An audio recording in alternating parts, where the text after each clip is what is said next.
All right, so quick recap from last session. You guys had woken up, or no, sorry, you guys had finished dealing with the undead back at the Wayside Inn. That night, Luna talked to Bax a little bit about what had gone on in the back room. Me had talked with Milo a little bit more, and then everybody went and they got some rest that evening. That night, me started sneaking around the Wayside Inn because he was going to take a couple gold, but mostly from his buddy Bax. Why do I still have the shared screen up on there? There you go. Like I said, he was going to go and take a coin from Bax just as more of a game between the two of them.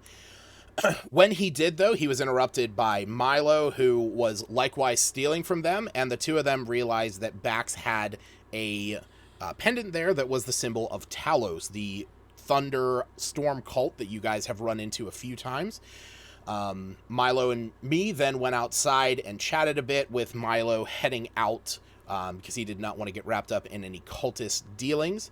The next morning, me went and talked with Bax and discussed with him the pendant that he found, as well as the marks on his chest. And Bax explained that at one time during his travels when he was a pirate, he had fallen into the sea and was almost lost at sea alongside a Talos acolyte, and the two of them eventually made their way back to land. Unfortunately, the acolyte that he was with was struck by lightning and killed, and Bax was able to recover his pendant and has been having strange lightning powers ever since.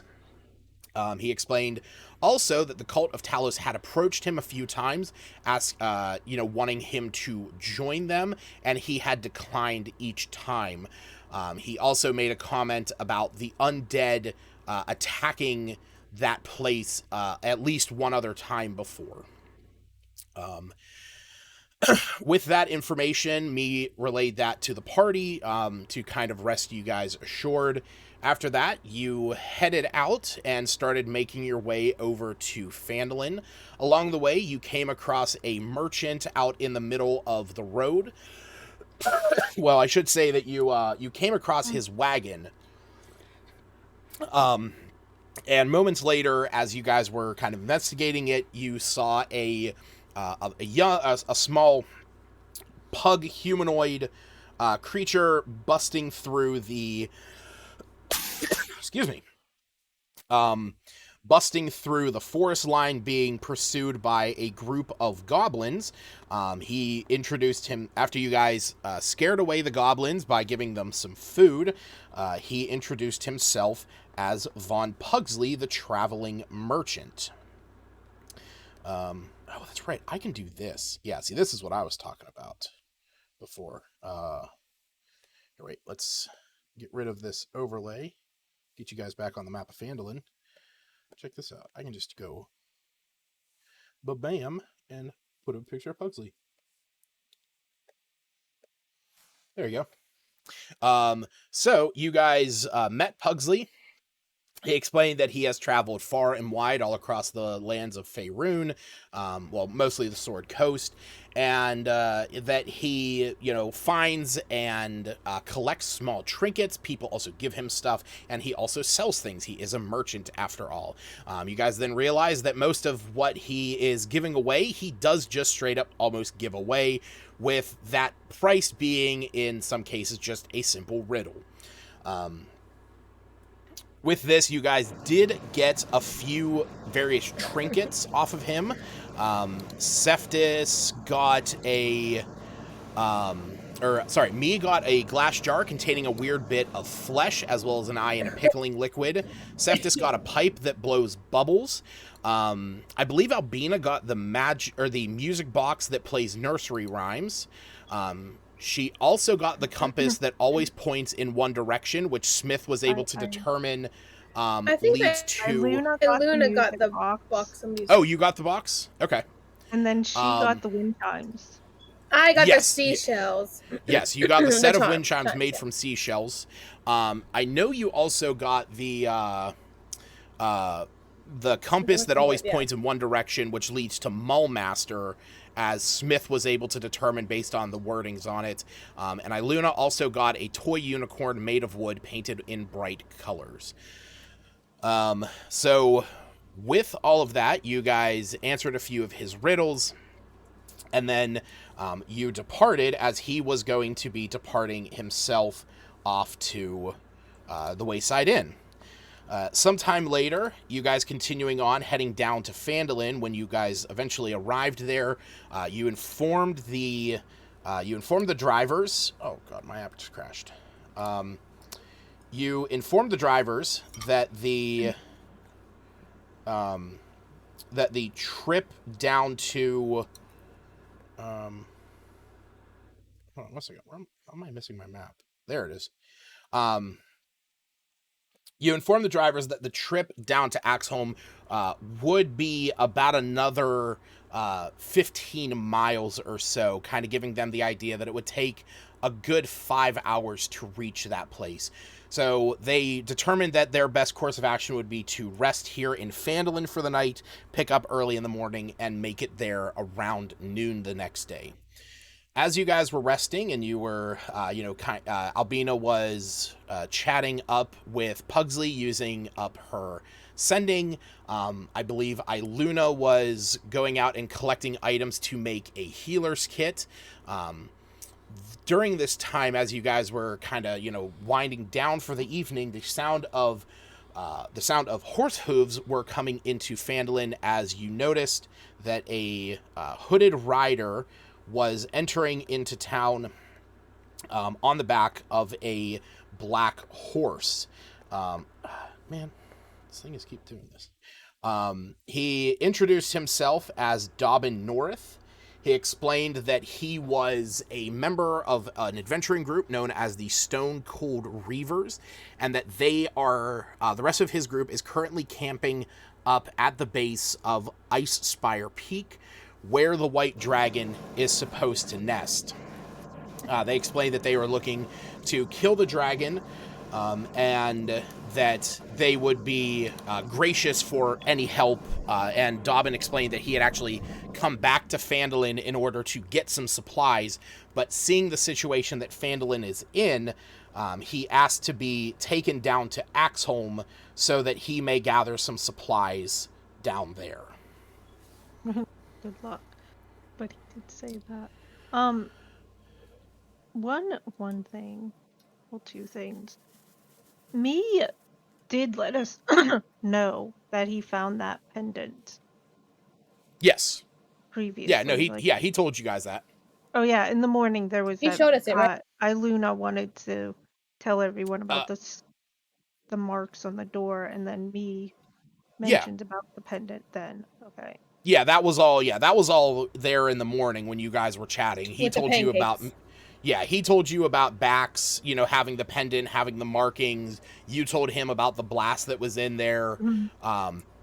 As Bax had explained, that was where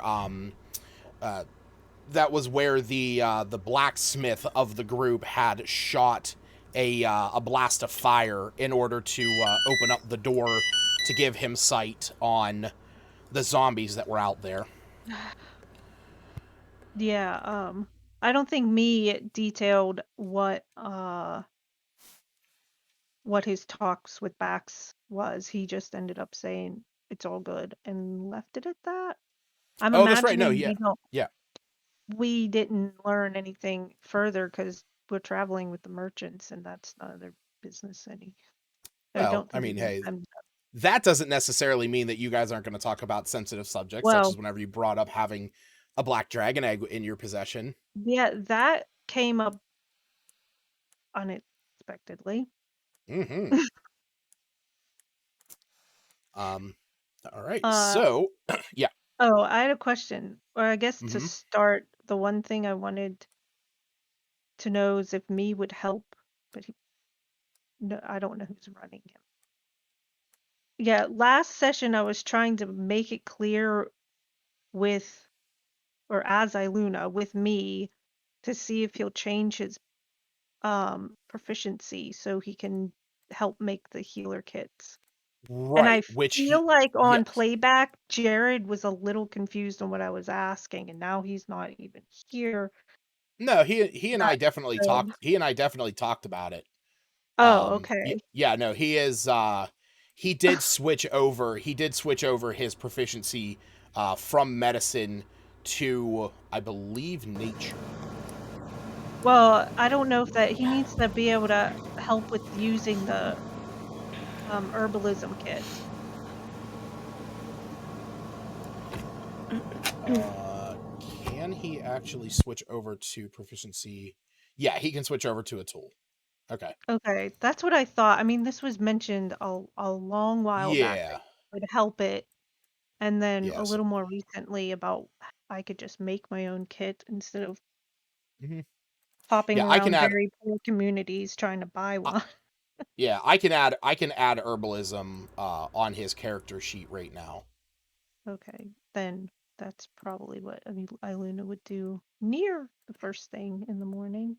That and check the weather because now she's just obsessed with it for a bit. Make sure it's gonna be all right. Yeah, you see that on the weather, um it is you can see that the weather whenever you cast Druidcraft, you just see a few um Mm. clouds skirting by, a little bit of a sun kind of peeking out behind them. But beyond that, you really don't notice anything major, or anything that would, uh, you know, give you any kind of, consideration or concern. Okay, keep opening the wrong thing. Those are the only main things I had interested in before anything kicked off. Okay. So what specifically were you going to ask me to help you with, just so I know what? Oh, yeah, I thought it was clear-ish last session until the playback. I wanted me to, because last session she gathered the stuff she needed to make two healer kits, Mm-hmm. but she doesn't have proficiency in herbalism kit. And if he could change to herbalism and then I guess it takes an hour? Is it an hour It per kit? does. It is. Okay, so then I guess that's up to the party and me if we want to take an hour, more than an hour. I mean, to make two kits. I wouldn't ask for beyond. Yeah, if we want to take 2 hours while we put together a kit. Is that something that I guess that can't be done in the like early morning because Iluna only needs half as much sleep?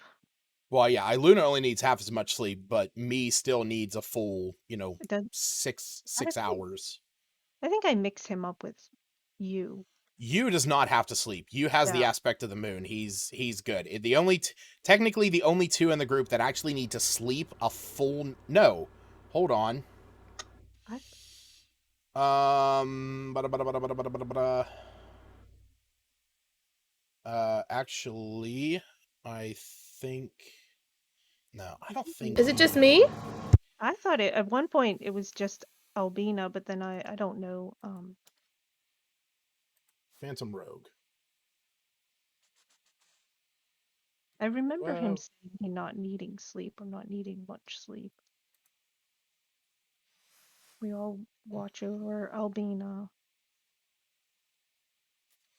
no, I definitely think he does, because I don't see anything on his sheet that Mm. is leaning me towards, whatchamacallit, is leaning me toward to believing that he doesn't need sleep. So, Well, um yeah. yeah. So that's what I'm asking him to help make the healing kits. Just first thing, at least one of them would be great. Yeah, we can say that he wakes up a little early, in order to give you this this help. He's kind of groggy and rubbing the sand from his eyes, and the seaweed is Yu has woken him up with his traditional ritual of slapping him with seaweed to give him breath, give him underwater breathing. So yeah, we can say that over the course of the hour, where everyone is kind of waking up and starting to get themselves ready and prepping out to move, you can take that time with me to make a healer's kit. So go ahead and add a healer's kit to your inventory. Oh, I already have, I have part of one, but that's 10 uses, so that... So if you're doing it the way that I used to do it, make a healer's kit weight be 0, and then change the quantity to the amount of uses you have. So if you have one, I can see you have one with 8 uses, go into customize and override the weight to 0 and change your quantity to 18. This way you can reduce the quantity as you use it, and you don't have to go in and customize the name every time. Like I said, that's personally how I used to do it with whenever I played Cooper, and I could do I use healer's kits all the time. All right. So while you're all getting up, while you're all getting ready, you guys see that Dobbin North has kind of been up already for a little while. He was making, frequent trips. Like he would wake up every few hours, and kind of like peer around, see that Seftis, maybe Seftis was taking watch, maybe Smith was taking watch, Iluna was taking watch. There was always somebody there, but you guys saw a few times he would kind of like get his horse, who would go between sleeping and just kind of like standing there, and go off into the forest for just a minute and then come back, always kind of like brushing his hands as he did.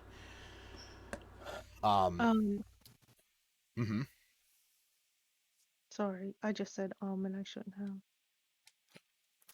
have. So as you guys start and you get ready and everything, you gather all your supplies and you look around.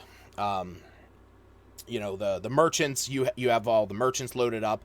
Dobbin North is on his horse. I imagine Seftis is on the bone horse. Yep, that's fine. Okay. Is Iluna and Smith on the flying carpet still, or are you guys now that you're kind of moving at a normal pace, are the two of you on foot, or are you still on the carpet? On the carpet. It's my carpet. Yeah, it's yours now. King of the carpet. Took it. I have claimed it as mine. While you guys were sleeping, Smith rolled it up and was snuggling with it, and in the morning it's like, where's the flying carpet? Smith pees a little on it. He's like, it's mine. This is how I mark my territory. He's yes. Now you need a good prestidigitation to get that clean. And who you're going to get to do that? The wizard. Thank you very much. So you guys start to. So you said that Iluna was going to be walking. Well, no. I guess Smith pushed me off the carpet. What? No, I didn't. Well, you can be. It's mine. Let me ask you this: Are you walking kidding. Or are you on the carpet? I wasn't planning on walking. If we have, I just feel the carpet's better transport as long as I agree with that. Carpet will let me back. It just forces you into a corner. That's right. Stay over there. Okay. I have to sit on the little damp spot, squatting. It's like don't sit on the wet spot.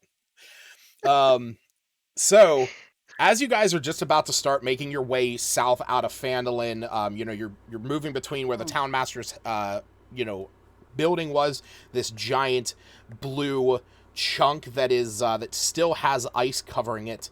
All of a sudden, you see flames, blue and red flames, begin to wreath around me and you's feet as they have their packs ready to go. And they kind of like look around in a little bit of confusion. And then when they look down, they see what is happening, and you see that their faces go from like confusion to annoyance and frustration. And the flames begin to rise up around their legs, and you see that they almost appear to be like focusing on something. And then as the flames are rising higher up their bodies, you hear me shout out, and he says, "Fuck! We'll be right back! Karen needs us urgently!" And then all of a sudden the flames wreath up around them, obscuring them entirely, and then the flames collapse down to the ground, leaving but 2 scorched rings in the dirt, with me and you no longer there at the moment.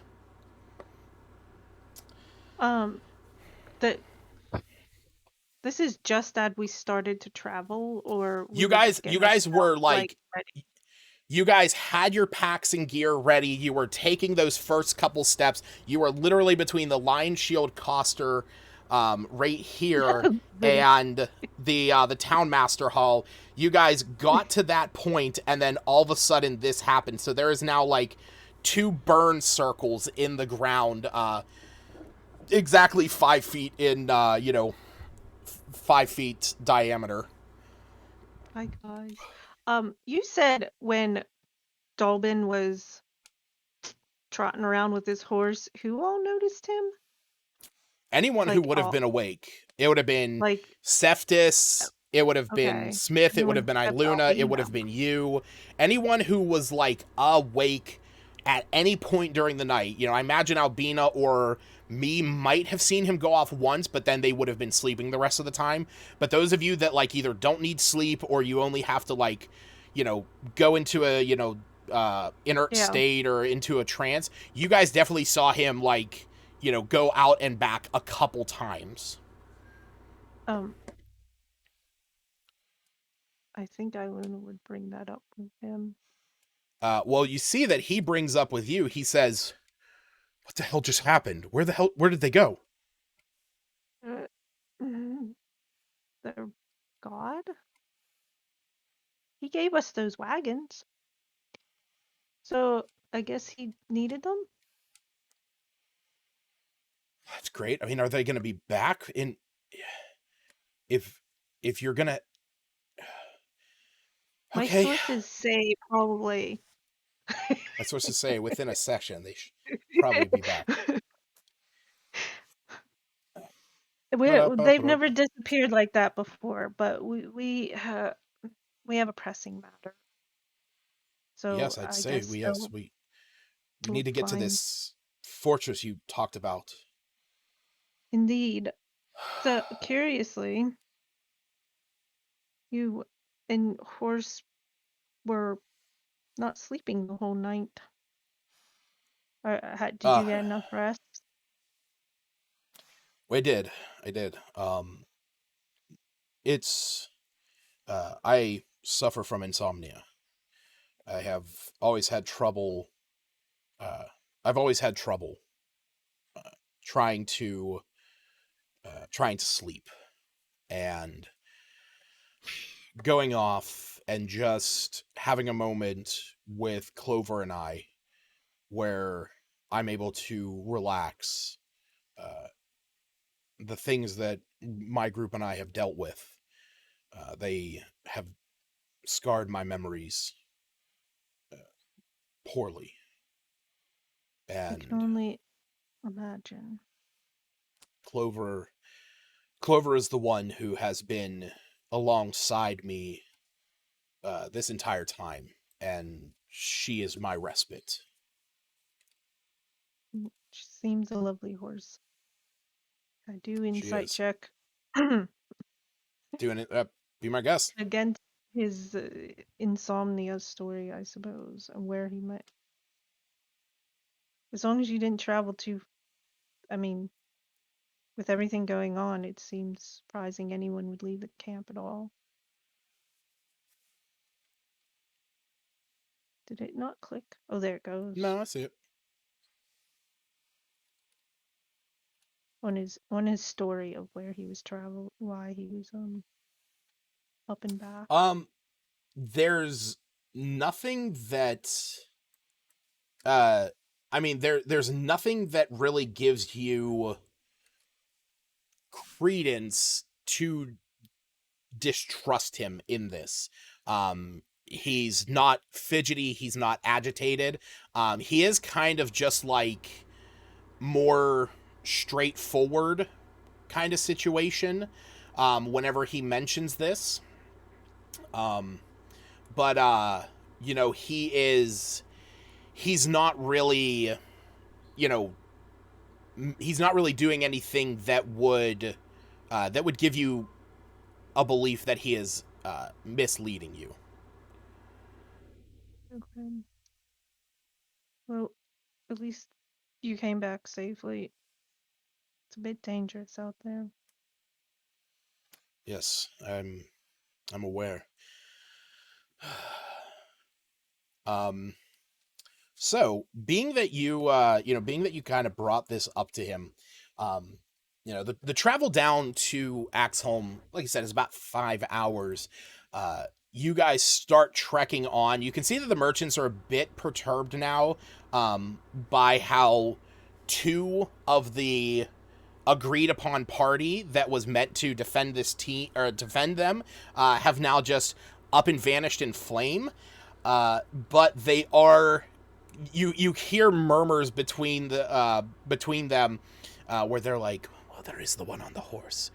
If he's willing to defend us, I mean, he's not part of the agreement, but if he's here, it's for his own safety that he helps us. And it's about an hour that you guys have been riding out. You see that Dobbin, he kind of like starts to veer a little bit, you know, off of your like caravan in a sense. And he looks at everyone and he says, I will be right back. Must make a quick stop to empty the tank. And he kind of like wanders away. You know, you guys keep riding on. The merchants don't really stop. And then a couple minutes later, he rides back up and catches up. And you notice, especially Alun, I feel, would notice that this happens again. This happens again. Eye on him specifically. Yeah, this happens again in about an hour. But you do notice that he is regularly pulling a water skin out of his bag of holding and kind of like, you know, drinking a lot. I mean, he's trying to stay hydrated. Yeah. But like I might Luna to follow for an anime. Okay. He doesn't seem to go. As long as she stays in range of my 120 feet, I suppose, whatever. I mean, 120 feet's a fairly, you know, fairly tight area. So yeah, like I said, he does that the first time that you notice. He does it a second time. You guys, you figure you're about halfway there, because as you start to get down through the wilderness, you start to notice that the forest is beginning to thicken up a bit. This is kind of the area that separates these low-lying foothills where Phandalin sits and where Umbrage Hill is. You guys have kind of veered around those. Everyone give me a perception check.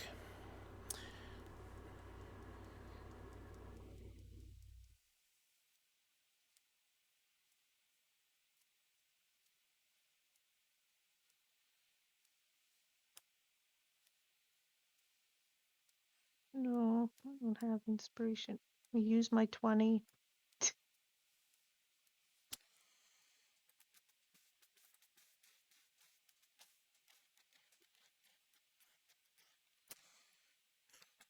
Actually, I'm going to say for Iluna, we're going to go with the 17 because I feel like you're more focused on Dobbin.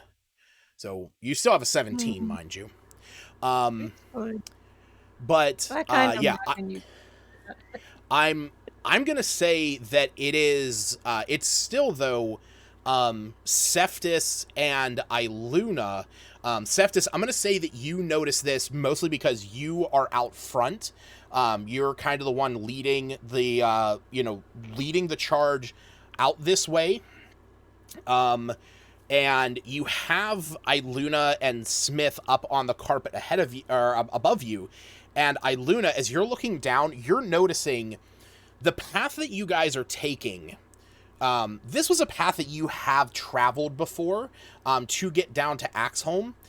And you're noticing that this path seems more traveled now. The both of you are noticing that the path you're on doesn't just seem like a footpath anymore. You're noticing that there's more depressions in the ground. You're also noticing that there are markings to to give a belief that there were maybe wheels, like wagon wheels, going through this area at one point. Okay. How come I can't see anyone's rolls on Encounter Plus? On Encounter Plus, There's a lot of DM rolls, and they're not from today. So whatever it is you were messing around with. Well, that was yesterday. Wait, I refreshed. Okay, they're there now. I'll say, yeah, they should be there. I'm linked up to the right one. Weird. Because the map. Okay, sorry. Apparently it was all me.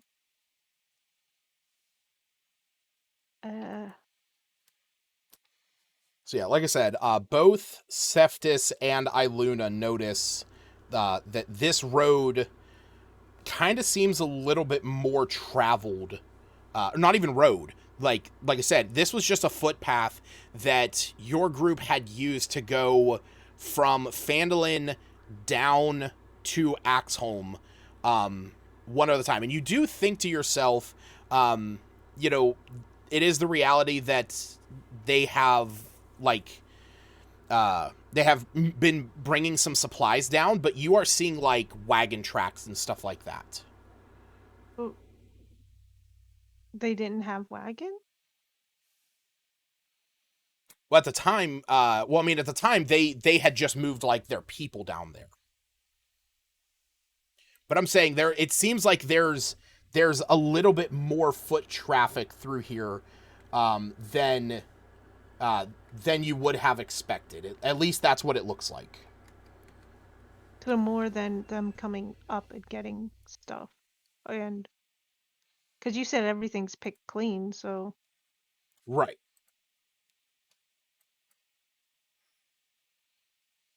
Should we look around or slow down? Is anyone... There's more route tracks than I anticipated.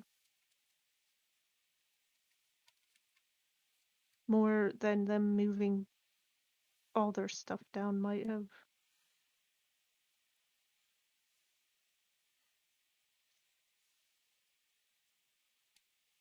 No one concerned. Do we want to... So it looks like more. I'm not understanding. Sorry. So more basically track. Yeah. It looks like there is more foot traffic and like wagon wheel depressions on the path that you're on than you guys would have expected. Even taking into consideration them going up and getting stuff from Phandalin. So do we think like someone else came, or we think they went and then they came back? I guess someone else. I mean, I guess. Who was it I talked to last night? What's her name? Lenine. Lenine. Oh, you talked to That's Lenine, what I yeah. was gonna suggest. She would have said something, I imagine, because like telepath, I don't know.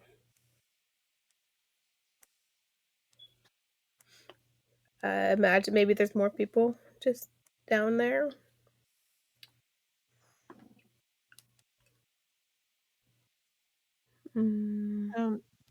You told Lenine we're coming, and you said she responded that they're prepared for us to arrive or preparing. Is this guy still with us? Sorry, out of character. Dobbin, yeah. Yeah. After his potty break.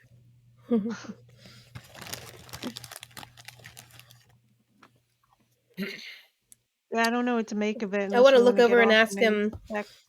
have you been down this way before? Have you been traveled through this way? My companions and I, we arrived at Icespire Peak from the east. We had camped out in a settlement. I believe there was a sign posted that it used to be by the name of Conaberry. There was an old shrine that was inhabited by a number of. One second.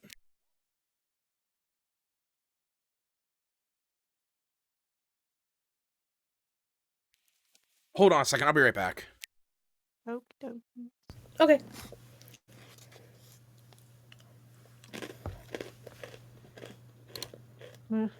I don't know what he's getting about. The DM tells you about something. It's important. Or it's a trap. I'm just kidding. Well, it could be a trap, but we still. They're all hiding, waiting to ambush us. And their wagons. I think I was gonna ask if the wagon tracks look heavier. I don't know what that would tell me though. Carrying heavy things, deeper track. Yeah.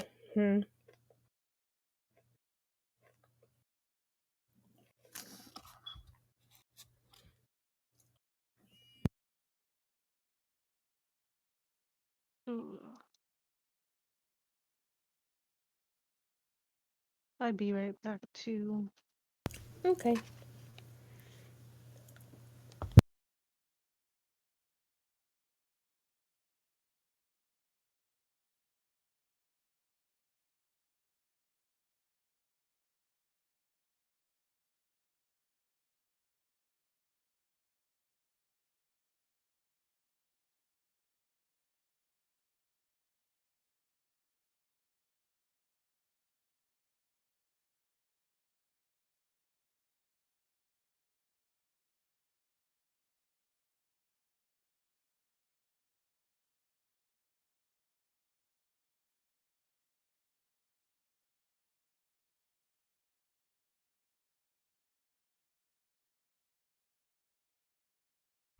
Sorry about that. You're good.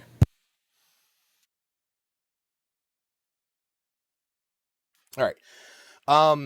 So yeah, Domin explains that him and his group had come from the east.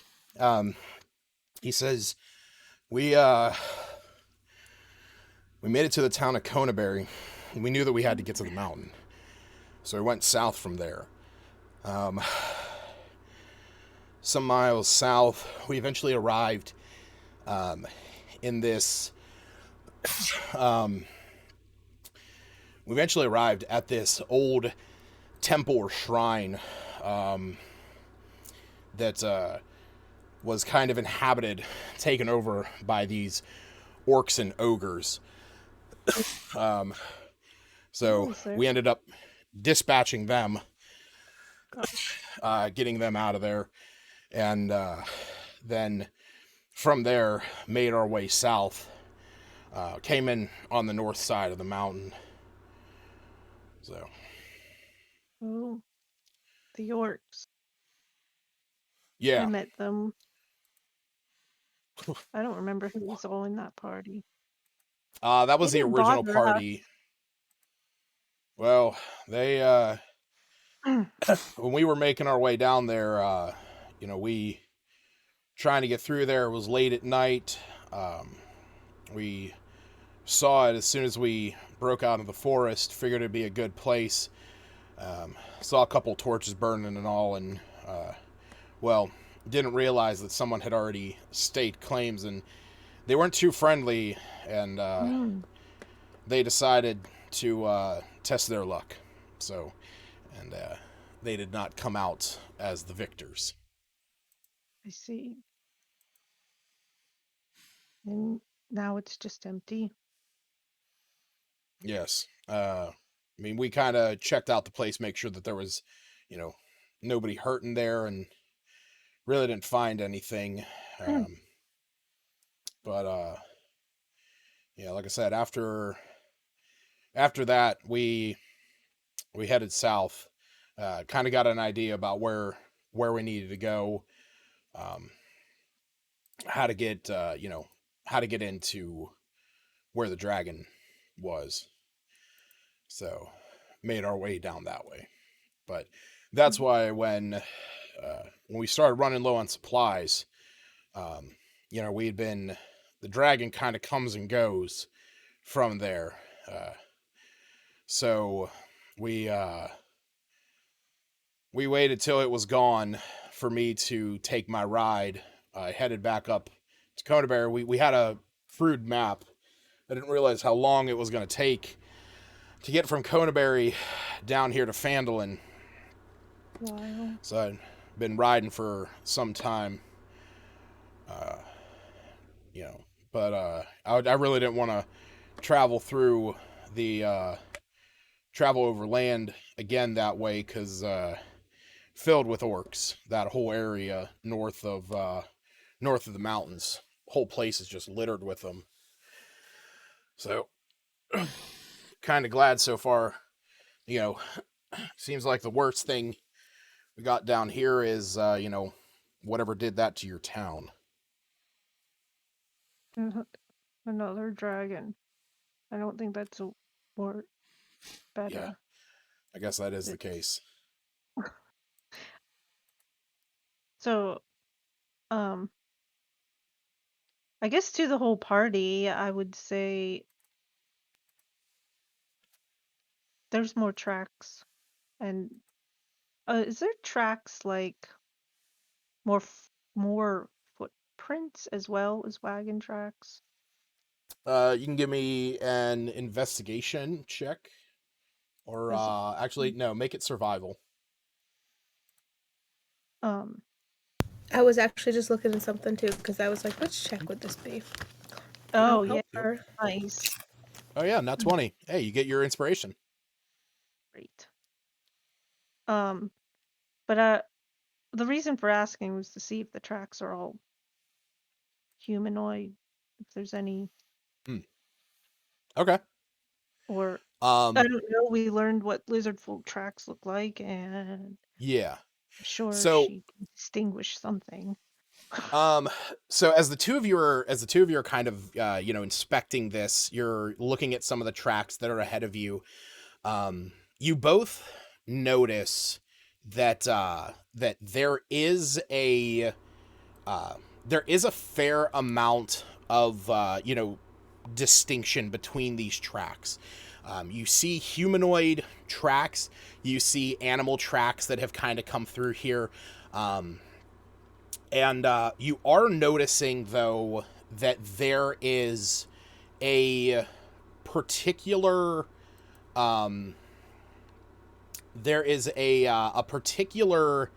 set of tracks that, Albina, you're not catching exactly what these are. You're having some difficulty, but Iluna, you pick up that these tracks, you're noticing that there are orc footprints through this area very heavily. And I'm going to say that you both are at least recognizing that once you really start getting down into it, you're noticing that the wagon tracks, the footprints in general, kind of are going up and down this path. But you are seeing that it does appear that the weight of the wagon tracks, Albina as somebody who was part of a guard patrol and almost like a militaristic branch of your church, what your like army marching prints look like, especially if you're hauling a wagon of something. Albina, from your past as a nomad, what it looks like, when an overburdened wagon is kind of making tracks through the mud. That's kind of what this is giving you insight of. But it's Iluna that picks up that some of these footprints are orcish in nature. Yeah. I was gonna say that's kind of what I was aiming at, if the tracks look heavier. Also, do orcs travel with a different sort of mount? Or are they always, if they have a horse, if they ride something, is it always a horse? They could ride horses, they could ride axe beaks, they could ride owlbears if they have one tamed. It's dependent. I'm gonna say that at least your insight on them would not give you like one way or the other. If they have a horse, I will say this, you can probably discern that if they have a horse, it's probably going to be a leader that has a horse. Okay. So I'm just gonna kind of, me and Iluna kind of gather that there were orcs, or just she did. Sorry. Yeah. She notices the orcs. And I noticed that they're. And I'm gonna let them know it was like an armored, or like soldiers, most likely. Yeah, it's almost like a marching pattern. It's almost as if there was like a large group of individuals moving through this area. Okay. I'll add, if Iluna tells everyone it's orcs, I'll add that to it, so they know kind of what to expect. Yeah. Seemed heavy. And orcs. A large group of them. Do we want to message Lenine again? I mean, that's what I was just thinking. Night she seemed fine, but they could be waiting outside to ambush, or who knows? How much do we see? Distance from Phandalin before we notice these tracks? Because I'm like, why did we not hear an army of orcs? Presuming that's something what we're leaning towards.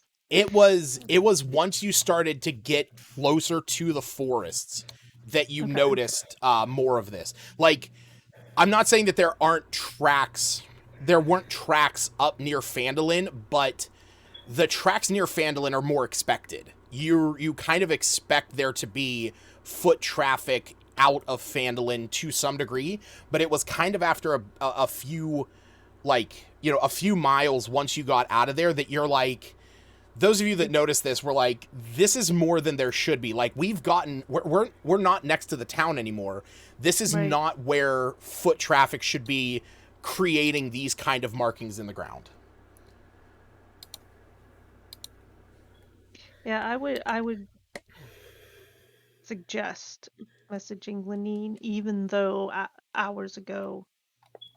Well, at this point, that'd be like 10 to 12 hours. I guess it's enough time. I mean, depending. Yeah, I mean, we would have been resting. Well, I would have been resting. No, we all rest. You just sleep heavier, I guess. She needs a little bit more sleep. She needs that beauty sleep. That's right. These fiery red freckles and this red hair won't stay that way unless I get my rest. Yeah, I will definitely. Let me type something up.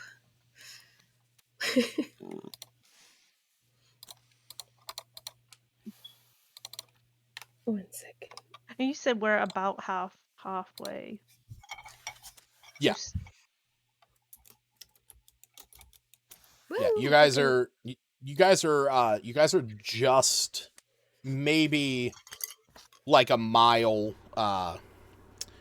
maybe like a mile or so just west of Umbridge Hill. So Okay. where Adabra's mill would have been. West of where? Sorry. Umbridge Hill, where Adabra Gwyn's mill would have been.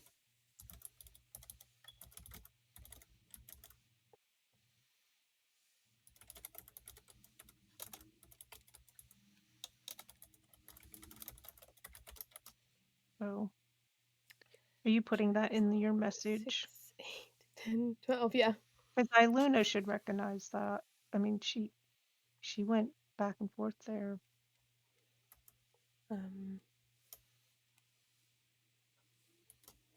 Anything? I just put west of the Umbridge Hill. We found many orc tracks. Are you okay? Anything you want me to add? Hey, Luna. A member of the Stone Colds with us. Okay. In case she knows anything about these people. Doesn't want. I don't know if it's important to mention me and you aren't with us because you're using up a lot of words now. Sorry, what's the member of the Cold Stone Reavers with us. Stone Cold Reavers. It's sorry. Not Cold Stone Stone Creamery. Cold Reavers. I'm just putting STR. Yeah, hopefully that's someone guy named Dobbin, Dobbin, right? Yes. Oh, I would have thought Stone Cold Reavers is more important than his specific name. Well, I think I have enough here. Let's see, 2, 4, 6, 8, 10, 20, 22. Yeah, I just put know anything about the Stone Cold Reavers? That's what SCR is. Guy named Dobbin. Secret message. And I just put L because I can't spell her name properly. Hey, L. Yo, what's up? L.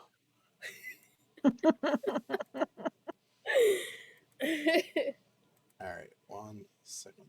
It's your girl Abby. No. She'll just be screaming. What up, Mr. White?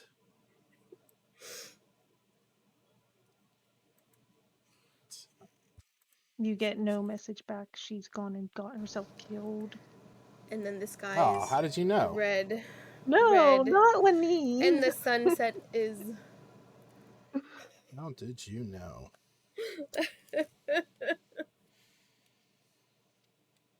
All right. So, a moment goes by, and you get back.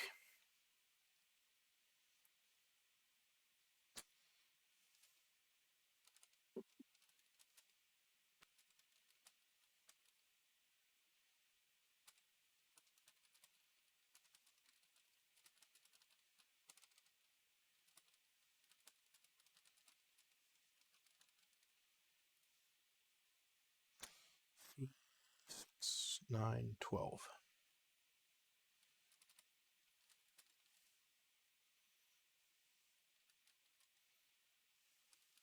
They're just gonna hear us on the stream counting. Yeah, really. I'm like 2, 4, 6, 8. Come and do your math with us. D&D mathematics.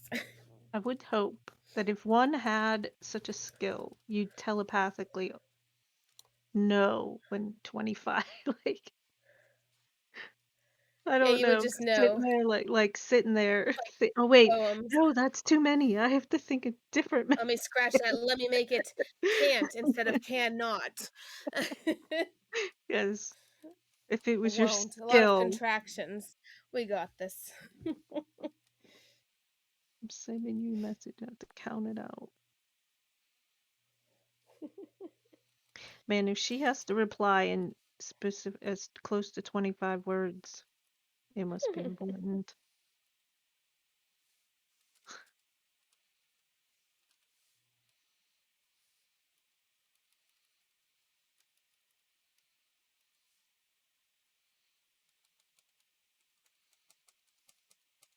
I suppose I'd ask this guy when he There you was go. on his little.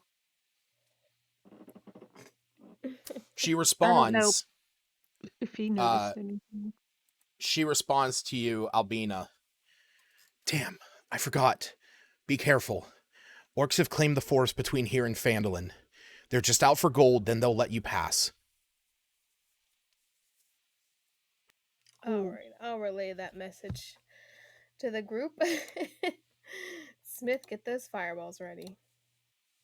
Well, just give them handfuls of gold and just go away. Golden flames is what I'm giving them. I think hearing that, Iluna might ready just some gold just to freak. Okay, fine. Here, buy. Hide the bag. Yeah. Put everything else in the bag. Oh. Her bag of holding is underneath that cloak of her elven whatever. Good, good.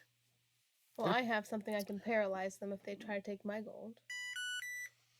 Nobody's taken my money. So, I'm assuming with that, you guys continue on. Yeah, looking for orcs. With stealth, but we can't really be stealthy. You got 2 wagons with you, as well as a flaming Warforged barbarian on a giant bone horse, as well as 2 elves on a flying carpet. I don't think stealth is your forte. And spirit guardians and dash off into the. No, I'm just kidding. Stealth mode. Flooding and swamping the area and having a whole bunch of crocodiles in front of me. Good to see me Smith, crouched on the carpet. I was gonna say Smith Like just grabs that. onto it. like Kronk from Emperor's New Groove. You're like pressed into it. It's like the carpet's still just flying through the air. Roads we can go. Oh my god. Suggest Dolben takes less trips by himself. And we probably should. He nods, and he says, I should be all right for a little bit. Yeah. Keeping our eyes out. Okay. So, or a handful of gold and just throw it one direction. So you guys continue on, and again, you are at the point where the forest is now starting to get far thicker. There's almost this divide in this particular section where in this U shape there is more forest before it hits up against the rocky feature of the Sword Mountains. And it's not long, it's maybe about another half hour ahead of you that you guys spot what Lenine was warning you about.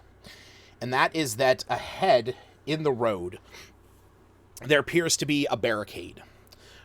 You can see that there is a handful of orcs sitting around this barricade. They have these blockades set up on the road, or on this path that you guys are on. They have some barrels and some supplies laden about. They all appear to be fairly large orcs. They're carrying, they have a small rack there that has some spears and axes on it. And there is one that is sitting at a table, who is, he has a cowl pulled over his head. As you guys ride up, you see that 2 orcs kind of get into position and step up behind the barricades. And then these two over here, they each grab their weapons and just kind of have them in hand. So they're not drawn necessarily. No, they're not like coming out to, they're not like approaching you or anything like that. But as your party moves up, they do take clear notice of all of you. And you see the one stands up, one of the ones that's behind the gate, and he looks out across this whole group and says, in common, in very broken common, mind you, he says, "Halt! Stop where you are."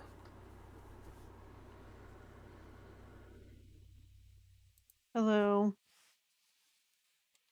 What's going on? This used to be clear the last time I traveled this way. This forest belongs to the many-arrowed Orcs clan.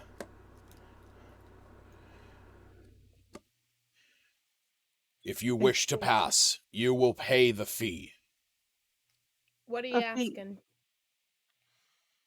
100 gold per person. How many people we got? Like 15. Okay, it's not that many, but it's How many orcs like we got? Well, you have 1, 2, 3, 4, 5, 6, 7, 8 people showing. How many orcs we got? 6 of them that you can see.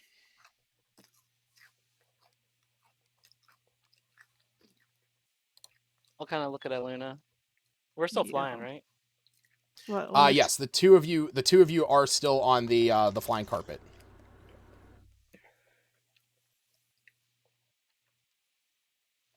Waiting for the go ahead. We clearly can't pay that. I'm not going to say anything out loud, and we know we have to come up with an entire town with people, so we don't have 1,000 gold to pay that.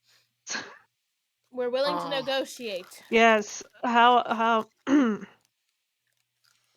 If you do how not many have, are you? how many of us? There are more of us than it seems. If you do not have the gold, we will take treasures. And he said there was a guy. Then with I'll a take your cowl. limbs. Yes, the one over here at the table, you see that he has, Is there a map? he, Do I need Yeah. to refresh my page? Okay. you might need to refresh your page. Yeah, there we go. Okay. All right. Yeah, there we so, I don't know why this is in the wrong spot. There we go. That got moved. So yeah, this one is the one that has the cowl. So you can see that, he appears just be like focused on what he's doing. He has some papers out in front of him. go. Okay. Can I attack? Well, Attack. well, I was saying, then we'll take. I mean, you can. What Well, can I? do you? Can I say what I was going to say before you attack? Yes. What were you Yeah. going to say, Hannah? Because I was asking if there was negotiation, and they said, "We'll take your treasures." I said, "Then I'll take your limbs," and I cast my spirit guardians. What Okay. you need this impasse for? Wait, who's what your- did- Third level. What did you what say? is the purpose of this impasse? Of this impasse? Yes, the blockade. Oh, the blockade. Why now? Why here? And you Nobody see, comes up this road. you see that he looks at you. The one that he goes to speak, but the one that has the cowl now steps forward, and he looks up at you, And he says, "Our clan has claimed this land. These paths are ours. If you wish to pass through here, there is a fee. If you do not wish to pay the fee, you can simply give us some of your wares.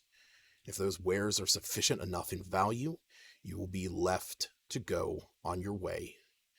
But the travel that is through here, and any travel through this forest, will be met with the Many Arrows clan. We do not wish to fight. We are simply looking to uphold our stake on this land. But we will do what we must should you show hostility, which the one on the wagon is now doing." We don't need to fight either. We're aiming to leave this land long term. Do with it what you may after that. Then what brings you down this path? To leave this land. I'm certain that you've encountered the other folks with a knowing look to towards him. He would know at this point, I would imagine. The Phandalin. If you are referring to the Pinkskins that move through these land, trying to take what is now rightfully ours, if you wish to get them out of here, you will pay the toll to get through here today, and then you will find the quickest route out of these lands. And if you return, you will face the entire force of the Many Arrows clan.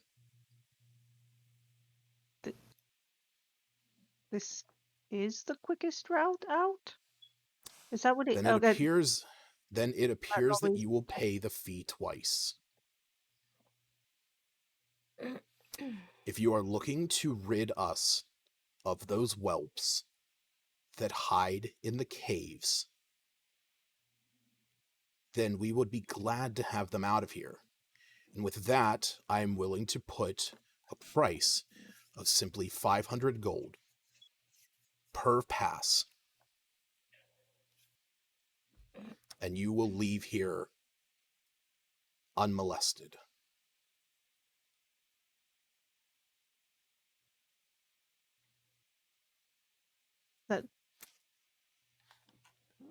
It sounds like a fair offer to me.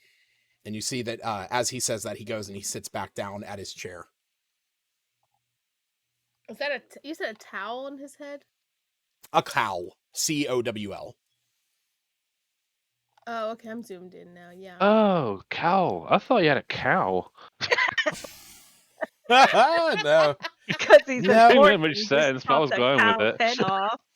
Yeah, no, yeah, He here. killed a cow and put the skin and the head on him. It's hard to see. It's hard to see in this picture. But if you kind of look at that, like he's on the back of that giant bat creature. That's a hell of a creature. I don't want to see that. Oh, yeah. it's adorable. So you Photoshop a cow into that picture. Yeah. Just be on top of that instead. Yeah, to give you a better look there, I'll make him colossal so you can see kind of what he looks like. There you go. Where did he go? He's still on the map. I don't know. Oh, you might have to might have to reload. Oh, he disappeared. He got big for like a half second. Giant. Yeah. He was colossal. But yeah, you see that after he says that he sits back down at the table. Almina's just clenching her fists, looking over at Iluna, speechless at the moment. Oh, Whisper, are we done trying to negotiate with them? I just don't think we can take however many orcs are awaiting us. Does Smith speak Goblin? I don't believe so. No. Okay. Your goblin Primordial? speakers is just... No. Oh. Wait, who does who? Smith. I wanted to say something over to him, but in another language no one would understand. Just me and him. Yeah. Actually, you guys do. You share primordial. That was something from your background. The two of you knowing you both have Good. You both have Ignin.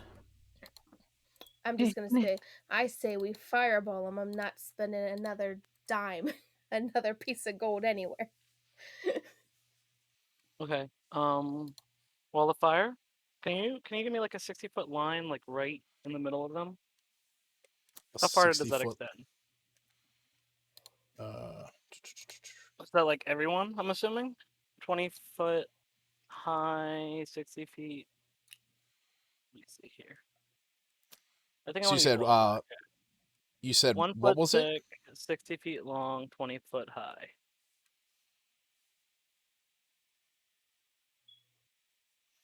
Nice. It'd be about that. Well, Can you put it like right on them? Can I get all of them with it? is he imagining or is he doing this you without Iluna could. replying to his I thought $500? you replied. What did you say again? I'm sorry, I must have misunderstood you. She didn't say anything after. I didn't. He offered 500 each way and then walked off. Right. And the there one wasn't a response. Yeah. So the one primordial. Right. The one with the message or whispered to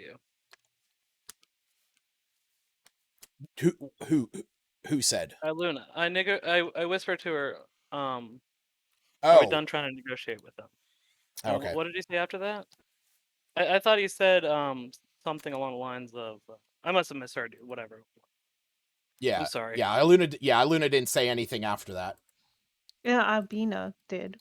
She was. Well, I heard her say something. I thought I heard you say something too. Yeah. All right. So to Smith's question of are we done negotiating with these guys? What would Iluna say? Just one. I just want one more question. You just want one more question? Oh, okay. What proof of our safety can you ensure us then? You see, he lifts his head and he says, and all of the others. It's a whole town. They don't want your forest anymore. You're willing to get those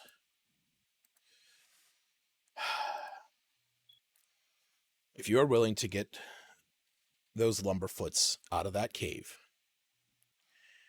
anyone who is not a part of our clan, and get them out of these lands, then I will give you a badge that you can give back to me when you traverse back through here. And this way, if you move through these lands, you will go unabetted by my clan so long as you have that badge. But when you travel back through here, you are to give it back. And just as a heads up, there are those of us within the clan that have means by which to make sure that it is the badge you are giving us.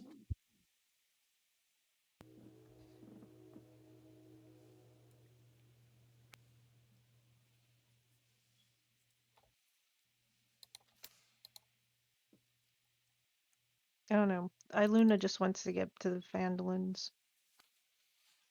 And there's 4 merchants we have to somehow protect as well.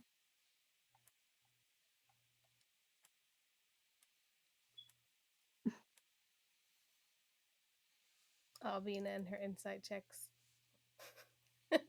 I wanted to know about the last part, if I noticed anything. About when he says there are names for us. When he says badge, you notice that he produces a thing that kind of like rolls out of the clothing that he's wearing, his armor, that appears to be a metal patch that you can see each one of these orcs has on them. It has this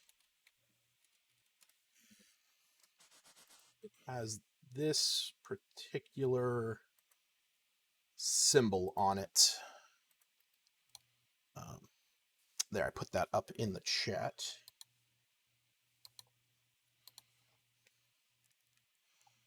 And for those watching at home, because I can do... Oh, wait, I can't do it like that. The many-arrowed orcs. Okay. I can do it like that. Yep. So yeah, you see this symbol. It's on a metal patch that he produces from out of his cloak.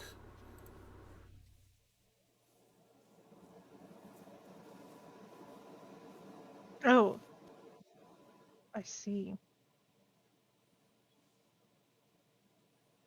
Well, Iluna would say we can take their deal and just pass and leave these lands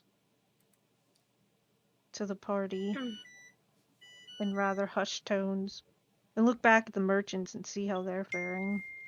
You see they're terrified. They have intense fear in their eyes, but they are not doing anything at the moment that would like incite any kind of ire from your current captors.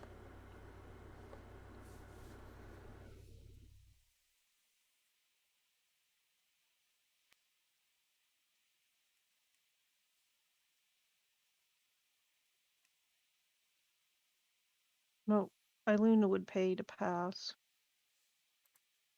Because they already clearly said there's more of them. And we know how this stuff goes down. There's always freaking more of them. So are you making the... Are you then stepping down off of the carpet to head up and pay the fee? I would walk right behind her so that if any kind of treachery on their part, my spirit guardian's gonna take over. You said 500 each way, no matter how many. You see it's now the orc that's standing in front of the barricade. He says, that's what he said. How much gold do we have? Way too much for a party on D&D. 4 grand. I wanted to save up You to, guys have a considerable amount of gold. I know, but there's something on the list I'm waiting to buy when we level up at some point. Actually, Iluna will want to make it look like she goes around to collect from the merchants and everybody to come up with this 500 gold. And I'm gonna very standoffishly, like, fine, give it. Very, but I'm walking very right next to you. Okay. Any quick movements from any of you? We won't. Yes. And it's on. We won't go down without taking many with us. So. All right. So you guys. Friend yet? So you head up. You step down off of the carpet. You head over to the merchants. The merchant looks down at you as you're walking up by Luna, and it's Reginald that you're walking up to, and he says, "What are you doing? What do you want from me?" It's for show. She smiles at him and says, in the quietest possible, "No." Give me all your gold, Reginald. And he like Fine. he nods and like, you know, pulls out 2 coins and is kind of like like slinking them past one another to kind of make it look like he's like passing you some coins. Whisper. 500 gold would be the biggest freaking pile. Are we really doing this? We can take it. I'm gonna say back to you, Primordial. I say we take it on the way back out, and all their things. Yeah. Jesus Christ, Hannah! Fucking Jesse from Team Rocket over here with that cackle. Out of game, I was considering the same thing. We come back. That's why I wanted to get safe passage through, but I just was wanting to make sure nothing happened on on the way in, that nothing, no one's harmed. And then I'll say, we'll be back with your gold shortly. And just turn and look at them. I don't know how shortly it's going to be, but yeah. I mean, the upside of trying to take them out is that we'll reduce the numbers of. Well, this is. Well, we have Lenine it's who not can violent, fight too. But they are hostile when you're making barricades.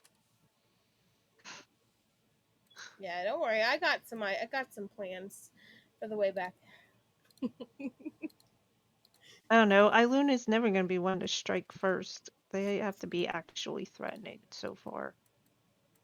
The glory be to Tempest. I will strike. Sure, she is a war cleric. If I don't know, if after we pass through you start shooting shit at them, I guess that's up to you. A wall of fire, spirit guardians. It's I'm putting it down right now. Smith and Albina are the chaotic good version of Jesse and James from Team Rocket. Yeah. And then at the end, sorry, not chaotic good, chaotic neutral. Chaotic neutral.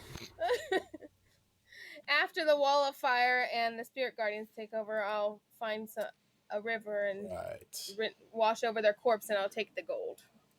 There is this thought that we were supposed to go down to Phandalin and then leave and go fight a flippin' dragon.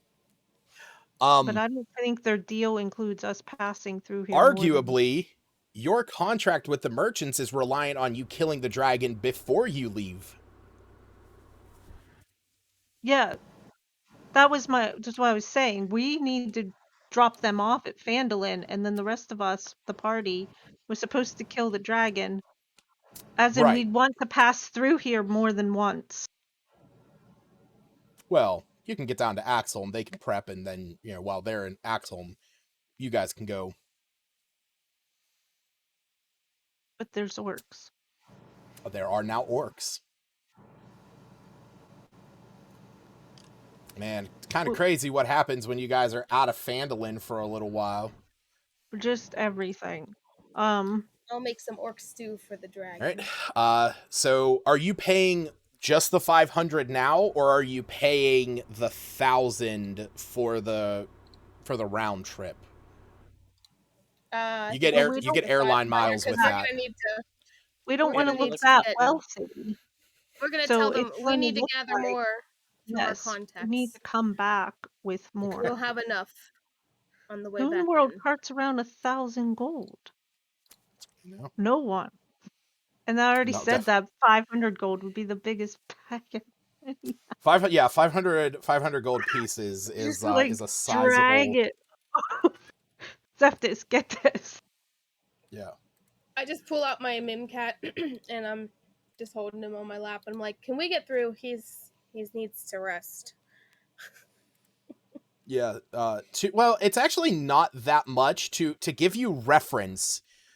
This picture that I'm putting up in the chat, that is actually a case that has sleeves that has 500 gold coins in it.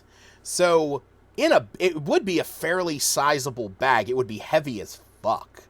That's the case or each little container? Sorry. No. Each that whole thing. Yeah, there we go. Put it on the stream. Right. that whole thing there would hold 500 gold coins. That's actually, that's how big 500 gold coins would be. I imagine bigger in my I know. head, but Okay. I mean, it'd be heavy. Okay. Yeah. So, After I mean, she gets the badge, Mm-hmm. I'll dispel my spirit guardians if I don't sense any kind of hostility towards us as we're walking through. Okay. We yeah, handing over the money, I would say. It might be a day or so before we come back through here with everybody. The one who has the cowl on his head, he looks over at you and says, "Be quick about it."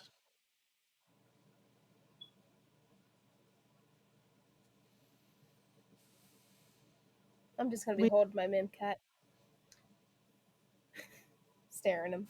Just gonna look him right in the eyes.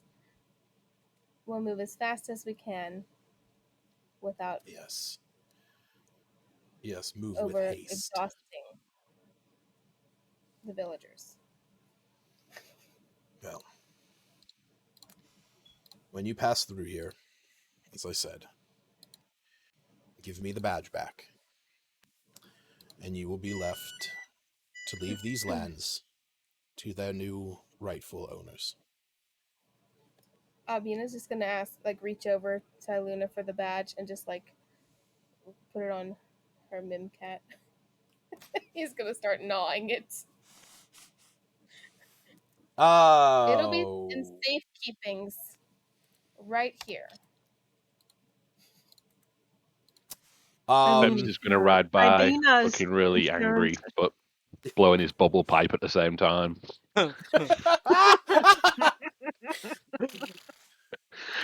But with angry eyes. With angry eyes and menacing looks. Yeah. So you get back on the carpet. Albina, you get back on there, and you see that these orcs start to heft these barricades out of the way, allowing you to move through this area. And you can see that the ones that were sitting over here who had reached for their axes when you guys had approached, they set them back down as your party is allowed to move through here without any incident. I'm just gonna sit there as we're crossing, petting my mim cat. Now, don't ruin it, Rafa. We need to give it back. You see Rafa.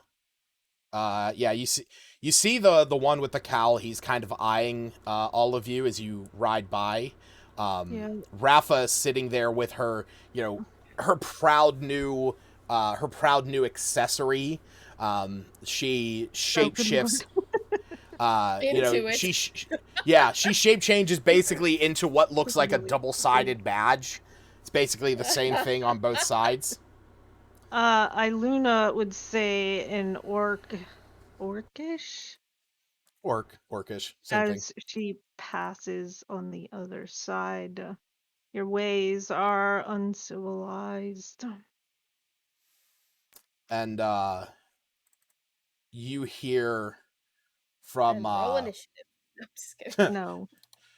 You hear as you're seeing the orcs move the barricades back into place after you guys get through there, and you hear the one who speaks with a better vocabulary.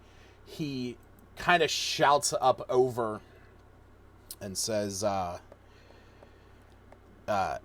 he says, "Our ways are of business. It was good doing business with you all." What's he spewing to you now? the ruin of civilization.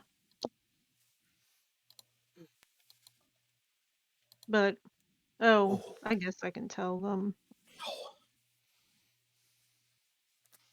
She finds them distasteful, but it's a little bit better than an actual ambush. So Yeah, a touch leaning towards civilization. Oh, can you guys imagine how much fun it would have been though with that wall of fire and spirit? No, gardens? right? Seriously. On the way back in, to be continued. Fingers crossed. Fingers crossed. I'll keep this map. On the way back. I'll make sure that I rotate the map 180 degrees. Yes. So that when you guys are coming through, it's makes sense. Perfect. Yeah. Now where? I want to break immersion. Right. Reveal. Don't accidentally reveal where the rest of the orcs are. Right. Yeah, like like I wasn't twice as planning many. on doing that already. You could reduce them in numbers for the way back though, if you want. Oh, right, sure, yeah, because when you guys have potentially a group of adventurers that is traveling with you, as well as a sizable force of commoners, I want to reduce the forces. They trust us now. To see if they wanted to trade me my compass for something, and ask them about a riddle. I was going to tell them the same riddle, Pugsley. I don't think a paper airplane works as a treasure this time. All right. So you guys are able to move through there. You're moving through unmolested, but 500 gold later. No. For now, at least. So you continue on, moving through the forest. I do want it to be known, and I will say that Iluna, you definitely at least notice this. At least one more time, you notice Dobbin. He's drinking heavy from his from that water skin he has, and you see that he, veers off the course a little bit. Vodka. Question. And then, what's that, Smith? Do we notice any more orcs hiding in the bushes as we pass through, or anything like that? Hiding in the trees? In the immediate area where the barricade was? Yeah.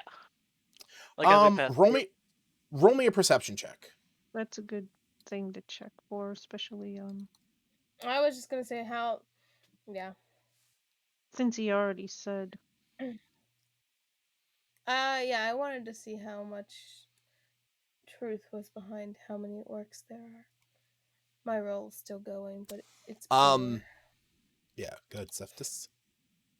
So, Seftis, I imagine you're probably just more annoyed with this whole thing. So you're just, on your horse moving through there.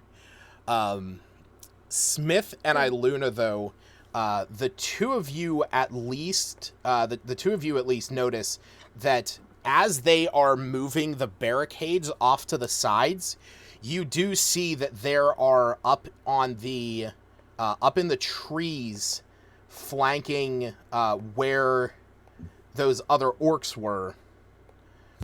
You see at least 2 orcs up inside of those trees. Like with bows or what? It was hard to make out. You didn't see specifically what they had, but you could see that as they were moving these barricades and your eyes were kind of watching where they were pulling them over to. You glanced up off to the right, and you could see an orc hanging with by a branch, leaning on this tree, but about 10-15 feet up in the air. Gotcha. So, and there was 2 on the east side, 2 on the west side. I'll kind of nudge Iluna and kind of. Oh, she already noticed, but never mind. I'll kind of. Yeah. Well, yeah. I would imagine maybe each of us noticed some. Yeah. One of you. I'll say Iluna notices the ones on the east side. Smith, you notice the ones on the west. Yes. the whole nudge things seems necessary. So that's 4 more now. That's at least 10. I know. And I mean, think about it. Look at how much more map there is that doesn't have orcs. So much more map. So much map. I just don't know how we're gonna get to the dragon now. Throw more money at them. All right. So were you? I know you said you wanted to do or say something. Maybe have anime follow Dobbin. Oh, I thought he had it on one of his times, but then you didn't say, and I did kind of. No, you said, because I said there was the first time, then I said there was the second time, and it was on the second time that you said the next time he does it, you might send anime. So this would be that next time. Yeah, it'd probably even be like, there are still orcs out. They don't know who you are. You see, whenever you say this, Dobbin looks at you and says, "I know, but I drink a lot, and I don't want to be just right here out in the open for everyone to see. So I do the respectable thing and I step off the trail for a minute." He kind of pulls the reins on Clover to like go off to the side. Yeah, I'd send anime, just keep her high. But within 120 feet of us, so if he rides much further than that, I guess too bad. Do me a favor, have anime roll a stealth check. Oh no. Don't tell me the orcs are gonna attack her. They're gonna think she's a spy. How do I roll her stealth checks? Just roll a d20 plus whatever her modifier is. So she has a +3 to dex. So just roll a d20. I mean, you could roll your initiative. Yeah, you could roll your dexterity and it would be the same. Well, I was going to roll my stealth, but I have an advantage. And you have advantage. She does not. I'll just do a 20. I was like, just roll your dexterity modifier. Well, I already clicked this. I only got a 3. That's not a noise I need to hear. So, as anime is, flying up, keeping an eye on him, you see after a few moments, a few minutes go by, Dobbin makes his way back over, and anime flies back over to you, and with your Eladrin connection, she says, it seemed like he just had to use the bathroom. He just simply veered off, found a tree. There was a bit of coverage, and I tried moving down through the canopy to get a good look, but when I saw him, he was simply dismounted from his horse and was doing as he said. Thank you, anime. She nods. I just think, I wonder what he's drinking. No, nobody and goes that often. As you guys are riding, Dobbin, like I said, he kind of comes back up and breathes a little bit of breathes a bit of sigh of relief and says, "That's better. By the way, that's a Beautiful bird you have. I've never seen one like that before. Keeping an eye on things. Those orcs have me worried. Yes. Well, the next time you have your little chickadee there follow me, I might not be so kind. I do not like to be spied upon like that. It was a safety thing. We're all on edge. But Then she stay make here. then make your point known and tell me that you are sending someone with me to keep an eye on, and I will determine my own safety. I think that is fair. It was decided after you rode off. Right. After I was out of earshot, and you could have just, shouted out towards me, "Hey, wait." I'm not shouting in these woods. Yes, well, as I said, I do not need your spy checking up on me. We're all friends here. You have our Yes, safe passage. it's true, and I appreciate that. But again, I'm a man who appreciates my privacy. I know my bird is visible. If we wanted to spy, we would have been stealthier. How much is Avina witnessing of this? I mean, you can hear it. This is not a quiet conversation. It's like Iluna doesn't want to shout. She doesn't fully trust the orcs, but this isn't like a private conversation. Oh, okay. I thought he was like whispering this to her. He's being very stern. Yeah. He's not whispering it. He's more just focusing his conversation at him. Or sorry, at her. Whatever. Are we not trusting? Jesus Christ! You didn't hear him come in, or it's just no. I'm on OBS. My Discord's in streamer mode. I was loud. Jesus Christ! Oh my God, dude, you are so loud. I have to turn you down because you are normally so quiet on your home mic, and I know you're on your phone right now. Yeah, I'm in the car. Yeah. Yeah. Me and you are currently out on a secret mission for Karen. Okay. Yeah. I'll reiterate what I had told the party earlier that morning when because Jared wasn't able to make it to today's session either. Gotcha. Blue flames flick up around me and you's feet as they look down at this fire. A look of annoyance and frustration overtakes their faces.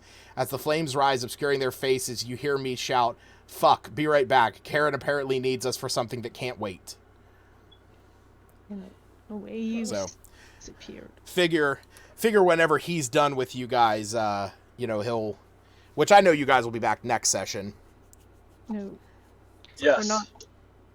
We're not trusting Dobin. Right now, Gotcha.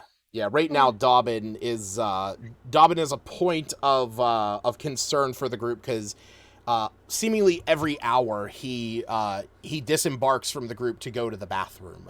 He has a UTI. Oh. He's drinking a lot of water or something. I will say that he's something. He's pissing every hour. He's drinking. You're noticing that, like, as you guys are riding, he is very frequently reaching into his bag of holding and pulling out a water skin and drinking from it. Polyjuice probes and... Yeah, Abina's gonna right, try and he's a say, shape you would changer. do well to hold your tongue with my companion, seeing that we paid the 500 gold and you're traveling with us. Oh, she got into it. Look, I understand where you're coming from. This is why I'm not making a bigger deal about this. All I am saying is that if you have concerns about me if you're going to send somebody to keep an eye on me, I would at least appreciate the same courtesy that I have given all of you up until this point, and give you, or tell me, that you are sending someone with me. Just tap on my shoulder the next time you want to take a pit stop. I just didn't think you'd mind. And he kind of like looks up, he looks up at the sky through the trees, and he says, well, by the hour, we should be arriving at this place. It has been about that time. So let's go. And Abina would have walked up closer when she said this to him, or slowed down, or wherever she is next to him. Okay. What would I roll to see if I can see if there's any kind of a scent of alcohol on him? Roll me a perception check. Okay. Yeah. I'm unconcerned about the alcohol. I was only half kidding about polyjuice potion. Or something. Whatever that equates to in D&D. But I guess a potion of polymorph? But I don't that know. stinks. I don't imagine Iluna knows that exists for certain. Oh, I thought I was gonna roll down to the nat 20. Yeah, no, you don't smell anything. You don't smell anything on his breath or anything like that. I didn't get close enough. Yeah. Get closer. That'll fix it. Yeah. Yeah. Get even closer to the man who said he values his privacy. Let me just walk up to his face and just It's like Morden Mixer? No, Tempest Tonic. I know that smell. Don't smell Septus's breath, though. Don't mind if I do, and I grab it out of his hand. Oh my.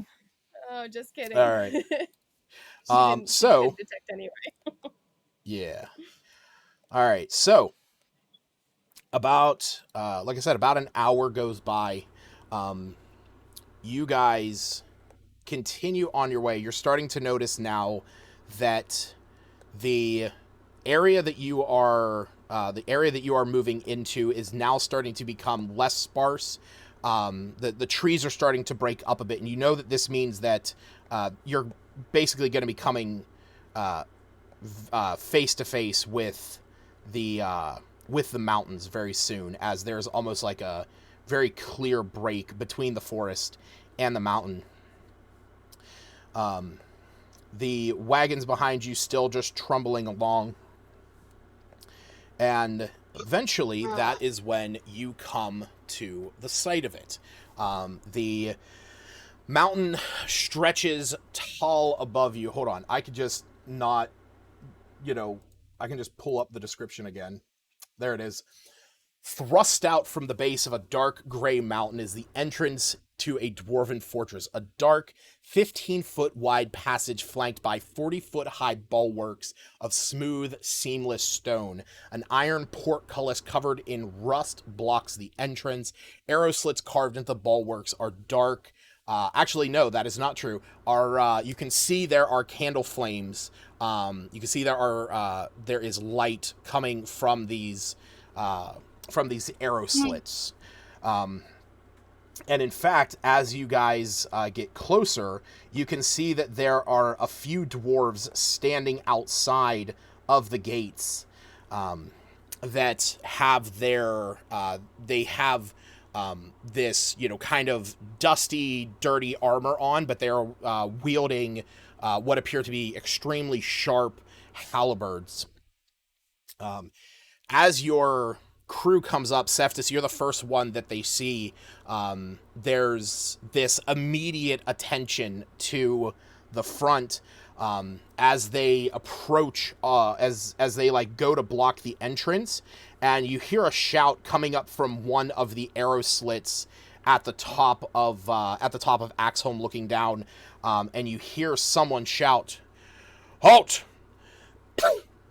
Who goes there? What business do you have here?" What, they don't recognize us? These are just guards. Me and my horses. They're not aware we're coming. I mean, they have posed their question. I'm here to see Lenine. We're all here. Lenine should be waiting for us, or expecting us. Wait there. A few minutes go by. Eventually, you see the portcullises on the front of the of this gate begin to open as the dwarves that are standing there gesture you all in. They made it. Oop, didn't mean to have that. There we go. So this, you might have to. Why are those not opening? What the fuck? They're locked. No. Language, Lucas. Oh, wait. No. I actually know why. No, I don't. What the fuck? Ooh. I saw something. I just clicked refresh. I've been hitting refresh. I can't speak. And yeah. I haven't been getting anything. Yep. Hold on a second. Cool. But I can see.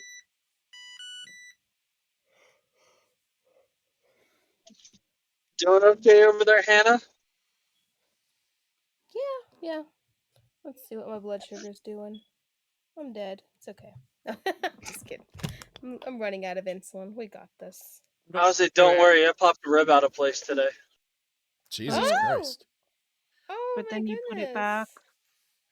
Oh, no. It's only been popped out for the third time now. Oh my goodness. Are you gonna be okay? Do you go to the doctor after this? What's going on, man? No. I got one of our teammates to pop it back in. But no, like you gotta make sure you have like any internal bleeding or something, man. Not an actual medic. What the fuck is going on? Why does it keep crashing? Yeah. Some of our we have one teammate that's a medic, another one who was down over yonder who's an EMT or was an EMT, so there's people I can... Okay. Yeah. Oh, yeah. I normally get it popped back in by one of those two. Normally. Nice. It's a constant thing. You just always have a rib popped out. Oh, I had the one guy pop it back in once after it was popped out for about a year.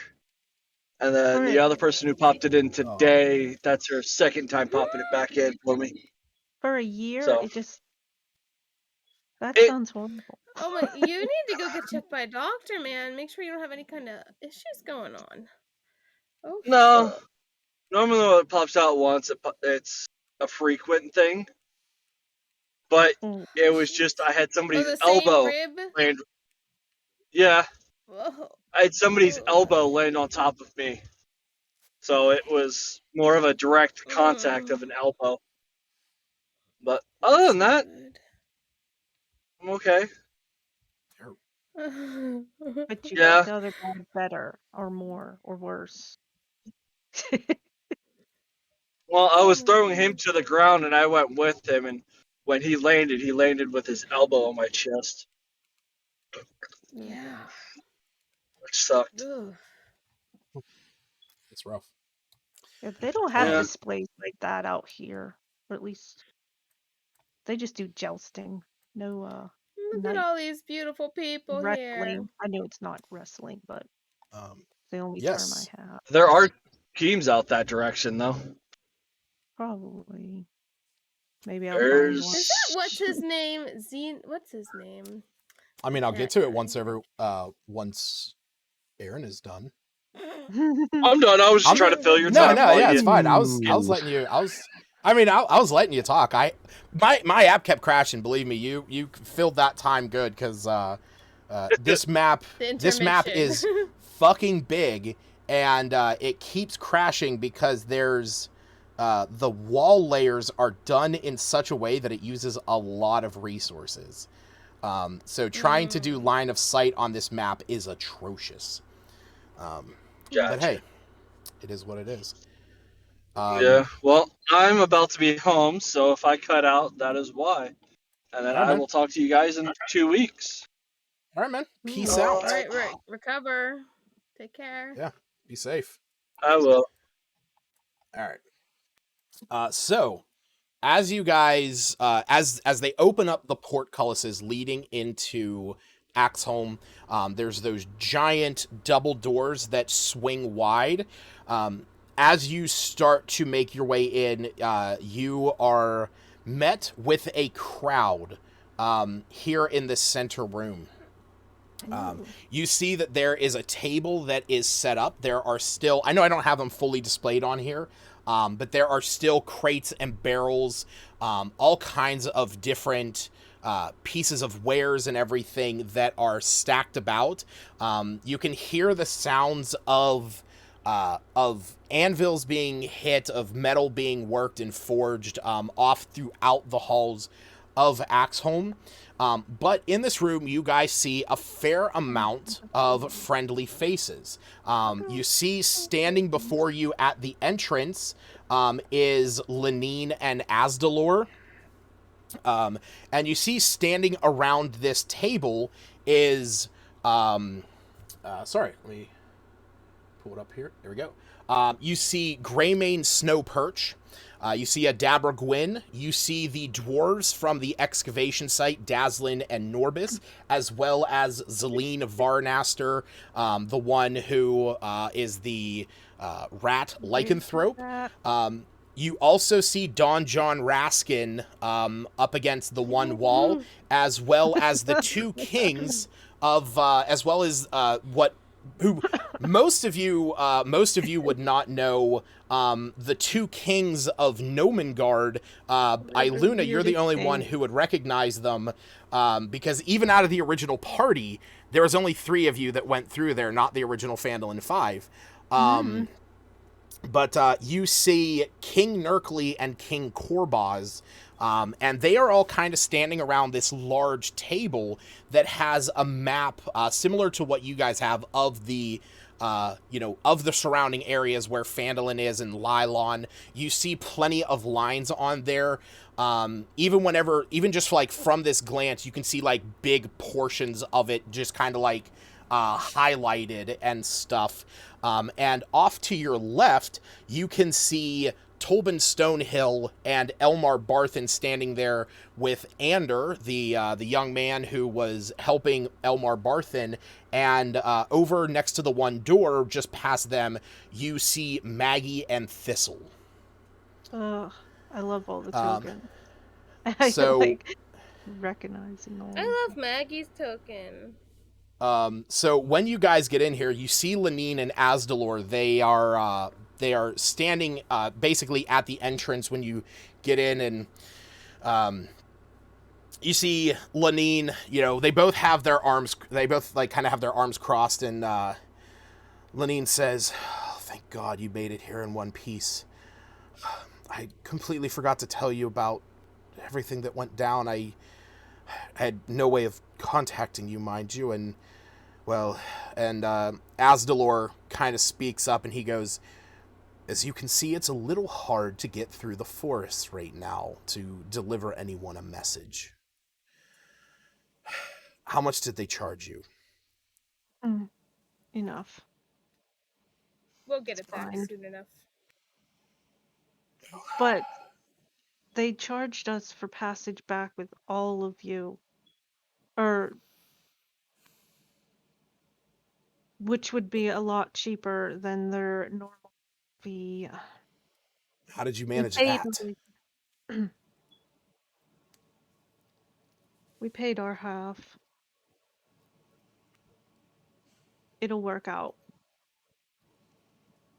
So, we are going to be able to pass through the barricades and blockades to get out of here without needing to pay?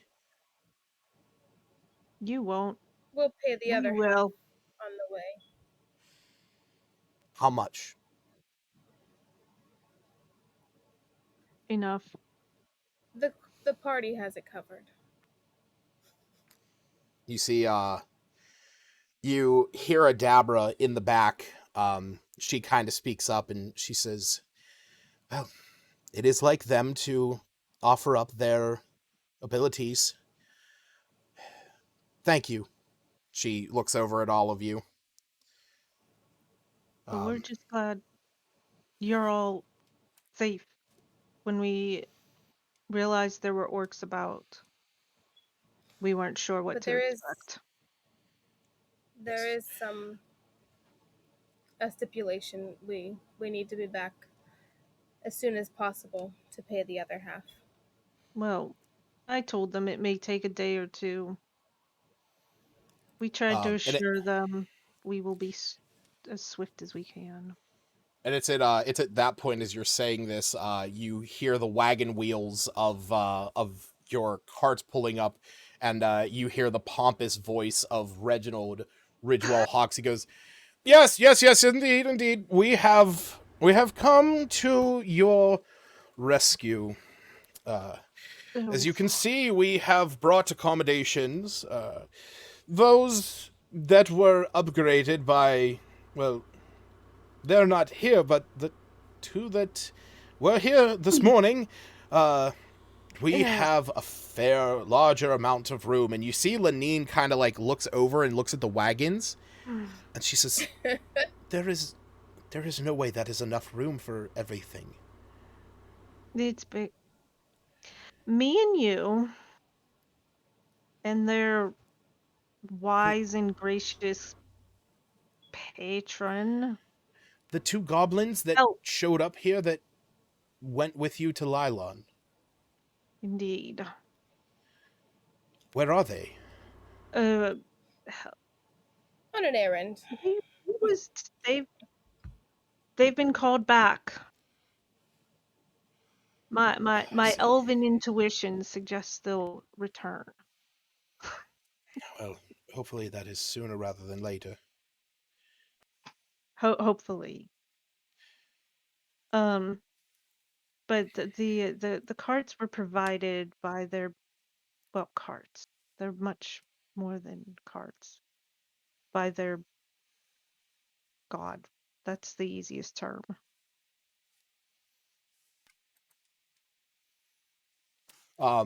When you're saying this, you see, you guys see Don John Raskin start walking up to them, and he says, hey, kiddos, how you doing? It's good to see you. Man, it's been a little while since I had laid my eyes upon you all. Look at you, you're getting big and strong. Oh, man, can't believe it. Oh, yeah, and he slaps the side of the wagon. He says, oh, I'm sure, you know, I've heard all about that, you know, transmutation magic and all that, you know, one of those beauties and wonders of the world, you know, all kinds of stuff you can do, make big things small, small things big. And you see Reginald is like, sir, please don't touch the wagons. He goes, oh, stuff it, you. He's like, these things are going to be getting us all the way back down to Lylon. Oh, yeah, they're going to work real well with us. What the hell are these? By the stars, look at these horses. My goodness, they're made out of the same material as old Pete over there. Man, oh man, look at this. He says, where'd you find things like, oh my god, that's so cool, that's amazing. Oh, now that's a new one for me. I haven't seen anything like that all my time in these worlds. Now I've seen horses, you know, that have, you know, flames on them and everything, and I've seen racing horses, and I mean I've seen, you know, mechanical contraptions, but I've never seen something like this. That's quite amazing. They are spectacular. Just like Septus. Right, Septus? You see as he's saying this, you see King Nurkley and King Korbaz, the kings from Gnomengard, they come up and they're like, they are quite interesting to say the least. That is, their mechanisms are much akin to this Warforge. They are of similar design and everything. It is uncanny, their resemblance. I'm sure. Oh, I forgot her name. It's not Fidget. The one who made the crossbows. In the gnome and Factor. yeah, I just could not remember it. Oh yes, yes. Oh yeah, Would Factor. love it. Yes. We had to put her in seclusion. Oh. As you will remember, she built that contraption that shot everything that walked down a hallway, and unfortunately, it got to the point where she could not control it. We in fact had to use the barrel crabs to get in there and dismantle the whole thing. She has been put on mechanical leave. Mechanical leave. Sorry. Unfortunate. She was brilliant, but with all this commotion, you see standing in the back, they've kind of made their way over. You see Maggie like waving to Albina and Iluna. She's like not wanting to talk over or shout past anyone, but you see that she's like in the back. Iluna wanted to make her way to her first, but of course, as needs must, she would probably try to make her way. Don John, I'm sure you have stories, and as do we. Maybe we can arrange. Always good to share a story. Always good to hear a good one, and always good to tell one. And oh yeah, we having lots of conversations on the way over to that Lylon there. Yeah, there's but plenty of time. But first, I'd like to greet a few more of our friends. Okay. And get Albina's attention. If she's interested in seeing Maggie, which I assume is the case.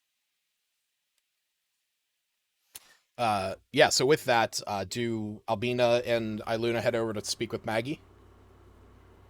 Hannah, your mic is muted if you didn't know.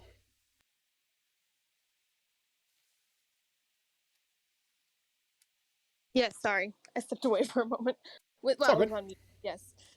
Yeah, I would definitely go over with Iluna to Maggie and give her a big hug. I would apologize for taking a bit longer than we intended.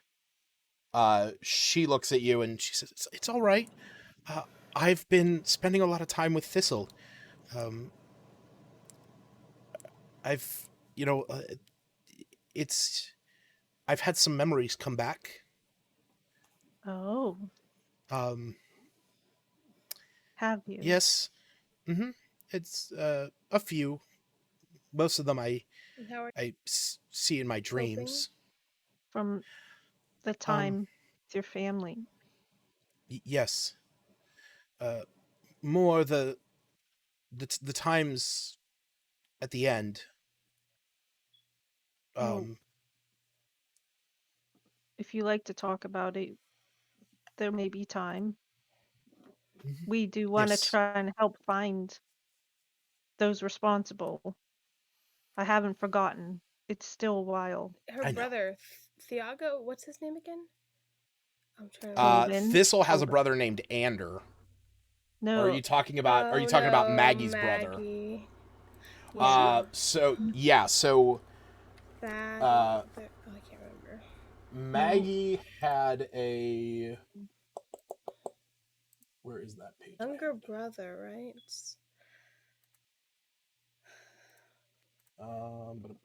Here is, I believe. Nope, maybe not. It's this one. Here it is. Yes. Matthias. Matthias. Thiago. Yes. So she had a father, a mother, and a brother. Maggie was polymorphed into a cow. Her father, Gregor, she reveals that, and she will say, each one of their names, but yes, it was Gregor, Vivian, and Matthias. You guys found her mother and father. The father turned into a chicken. The mother turned into a pig. But the you guys never discovered or learned what happened to her brother. Man, it was a long time. Well, I hope you've been doing well this past several days, as well as you can. Yes. Focusing on your well-being. Yeah, we're trying to help out here as much as we can. The dwarves are really nice. We're helping them with, gathering what we can now. We can't really go too far into the forest and gather supplies. But we're still able to get out a little bit, and so we're able to cook up some foods. So I've been helping with that. So How's your little plant? I gave her one. I gave. When you ask this, you just see her lips kind of curl as her eyes begin to well with water. And no. She says, "Give her a hug, hurry. Don't make her cry." Well, we were out, and I had her, and some orcs found us, and they took her. I'm so sorry. You got the Albina plant just clenches grow. her fists and hugs her. I did. I'm so sorry the orcs took her. Adabra helped me. She had put something together to help it grow, and it was so little. And they took it. How long ago was this? A couple days ago. That's horrible. They took your small plant for no reason. Would you recognize the one who took it from you? Albina's mother mode is. Yeah. She's like, I'm gonna get it. She's like, I'm gonna get that damn 1,000 gold and that plant. As you all guys are glory. As the two of you are talking to her and you're having this conversation, you actually see Adabra comes up behind you two, and she says, I believe they are the orcs are stationed out at my old mill. I believe that's where they are held up. I can't say what they would have. They're going to have most of the stuff from Phandalin. It makes sense. I also gave her a plant. Does she have hers? You see over in the corner there is another. There is a slightly. It's about the same size as Stilnosh, but you see a bloom crawler that is nestled into a pot of dirt. She says. She kind of nods and she says, "It was a bit tricky, but I was able to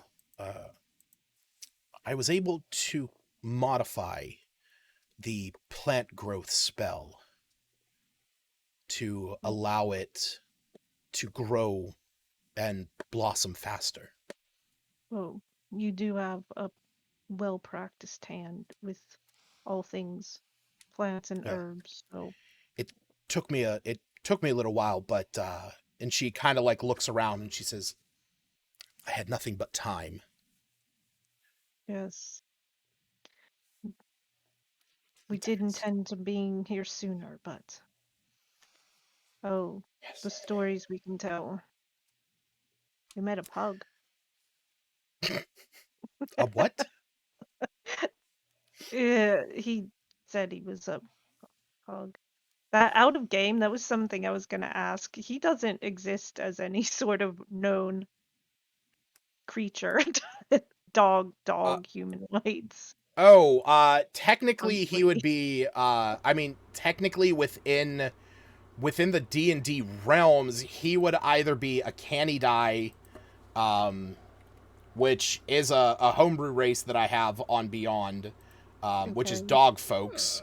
But if we're going by the new D&D stuff, technically, you got sorry, there's a bug. Yeah, I did. Good job. Technically, he could also be from like the new character origins UA and be an Ardling, because the idyllic Ardlings have dog faces, but he wasn't like a human body with a dog head. He was a dog humanoid, which is more the Canada ones. So, yeah. He was an amusing character. As you're having this conversation, when the topic of the orcs is brought up, you see Zelene walks over and she goes, "This is very nice and all. Yay, reunions. We have work that needs done, Dabra. Especially now that they are here, we need to be getting these people out of here as quickly as possible. It would have gone a lot faster had you agreed upon my plan, but I understand your hesitations. But we do not have time to waste." No, we don't.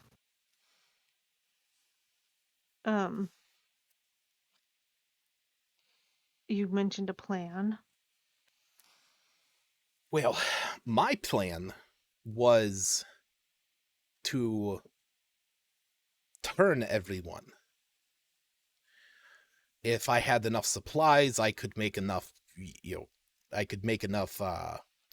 antidotes to reverse the lycanthropy. It would be a shorter distance to travel. Yes, the moving of the town's supplies would still need to be handled by somebody, but moving a herd of rats is a lot easier than moving a herd of people. But that has been tabled. As for the current plan, we have been working with the dwarves here. These two, Daslin and Norbis, they brought supplies up from the temple to the west. We have a few small carts that we have loaded up with some supplies awaiting your arrival, but we were unsure of the arrangements that were being made, and seeing as how these wagons do not appear to be very overtly suitable for carrying large sums of goods, and whenever she's gesturing to that, you hear Don John like reel around the one door and be like, "Yeah, they got a lot of room in here, but most folks are going to be in here. I'm going to say keeping them off the road, but we're definitely going to need more carts." Zelene nods and she says, "Yes, that is what I feared. But unfortunately, we do not have any extra carts at the moment. They have all been..." And you see that she like rolls her eyes. "Offered up to the Many Arrows clan as form of payment for travel." I see. Maybe so we can get those back. How many?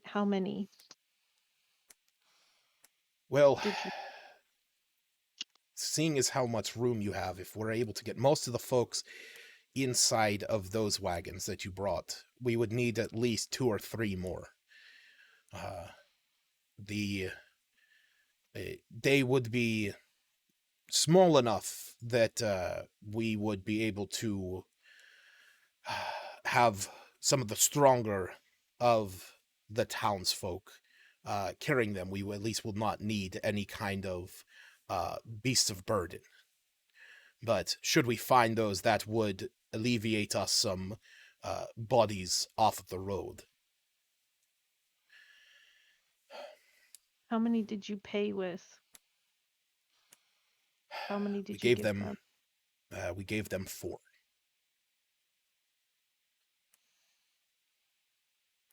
You hear as this conversation is going on, you hear someone, kind of clear their throat in the back, and as you look back, you see Dobbin standing there at the entrance.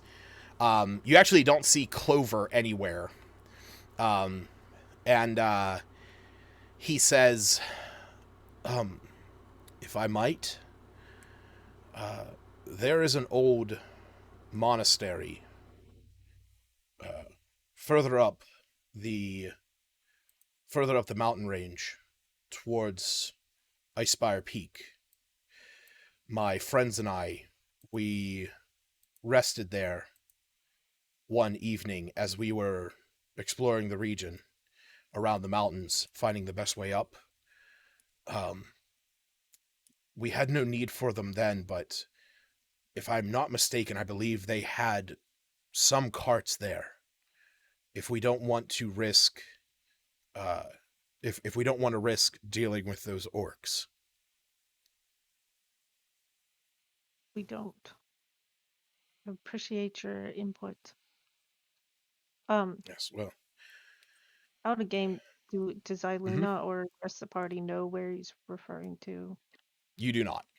Okay.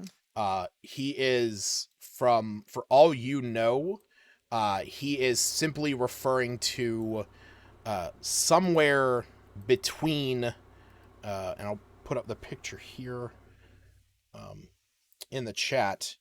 He is referring to somewhere. Oh wait, I could have just done this. My bad. He's referring to somewhere like just in this general area. He says like, up towards Icespire Peak, because Icespire Peak is right here.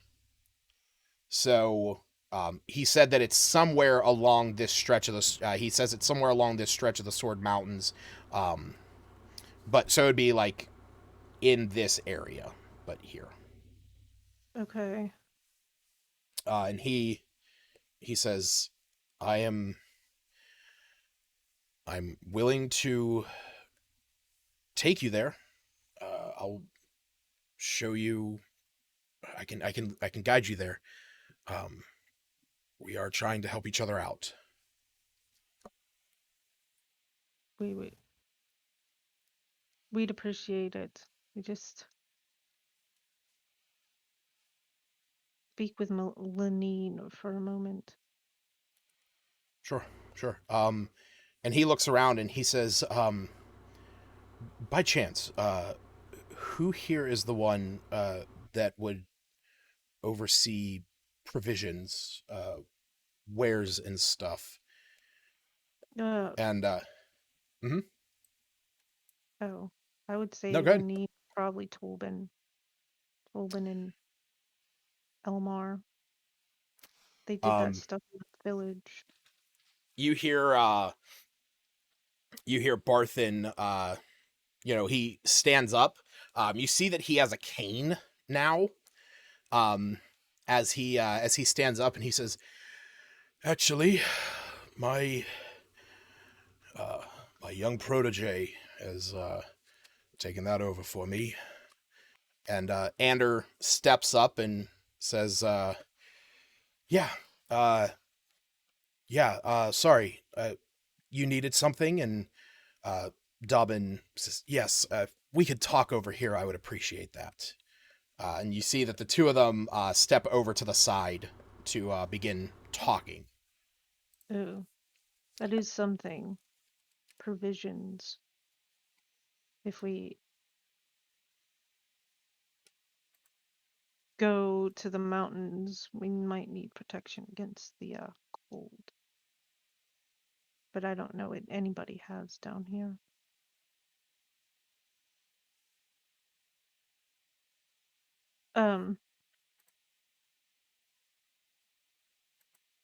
I don't know what I was gonna ask Lenine because I don't have a plan. I guess ask her what her thoughts were on a plan. Lenine, when you head over to talk to Lenine, those of you that would join everyone at the table, you can see that here on the map that is laid out, again, they're looking at a map of the Sword Coast. There is a sizable region that stretches from here down up and kind of like surrounding this whole area that you can see is outlined in red, and there's a denotation on it that is MAO, and it doesn't take long for you to realize that means many arrowed orcs. And you see that on there, they have all these various lines in, like, different colors. Some of them go down and around this. Some of them cut up through, like, smaller areas and then, like, to the nearest road and then down. You see others kind of go up towards the mountains and then cut across the mountains and then down over this way. And you can see that there's a few that just like cut through, that there's like one that just cuts through and comes down. There's one that goes up here, cuts around to where the mountain is, and then out and over. So you're seeing all these lines on there. And when you guys walk up, you see Lenine kind of looking at everything, and she says, so, I'm assuming you probably, just the wagons that you brought with you, right? Yes, just the wagons. They hold a lot more on the inside. That is good. Still does not leave us with a great situation. She says, we kind of figured that we might be able to get around, and I'm going to erase all these lines real quick. Oh, they were so helpful.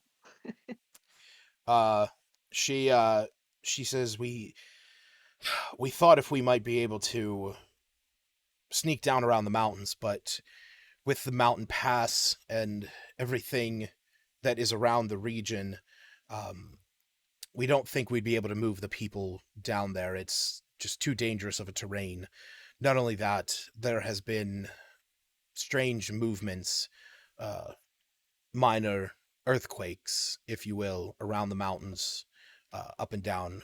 Not exactly sure what that is, but it has caused some rock falls that we have been needing to care about. We have considered moving up towards where the mountains can join and then trying to break across up through the lands or just shoot straight across. But unfortunately, in our last scout, we believe that the orcs have extended their reach down to cover most of the ground. So we fear that most of the land that we're going to be traversing through there is going to be just as dangerous as it could be. Well,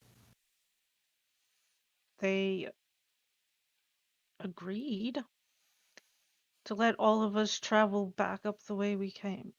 Just straight up through to Phandalin. When you say this, you hear Greymane speak up. He says, "There's an orc that is... I don't know if I would trust them.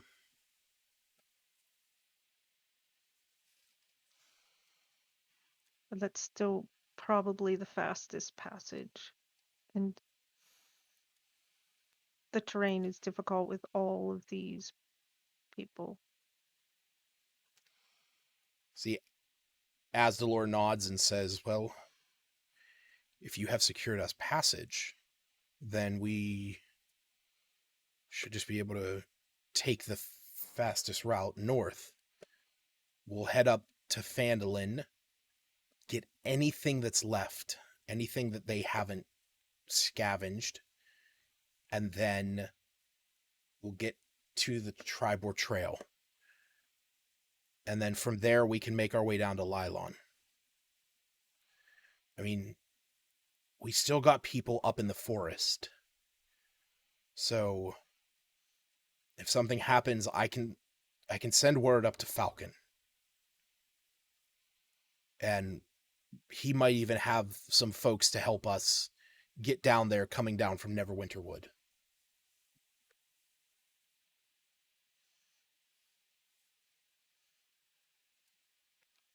Perhaps. We have learned Dobin and his party took out some orcs at the temple, the shrine near Conanberry. That's good. I kind of figured that might be a place that they were holding up.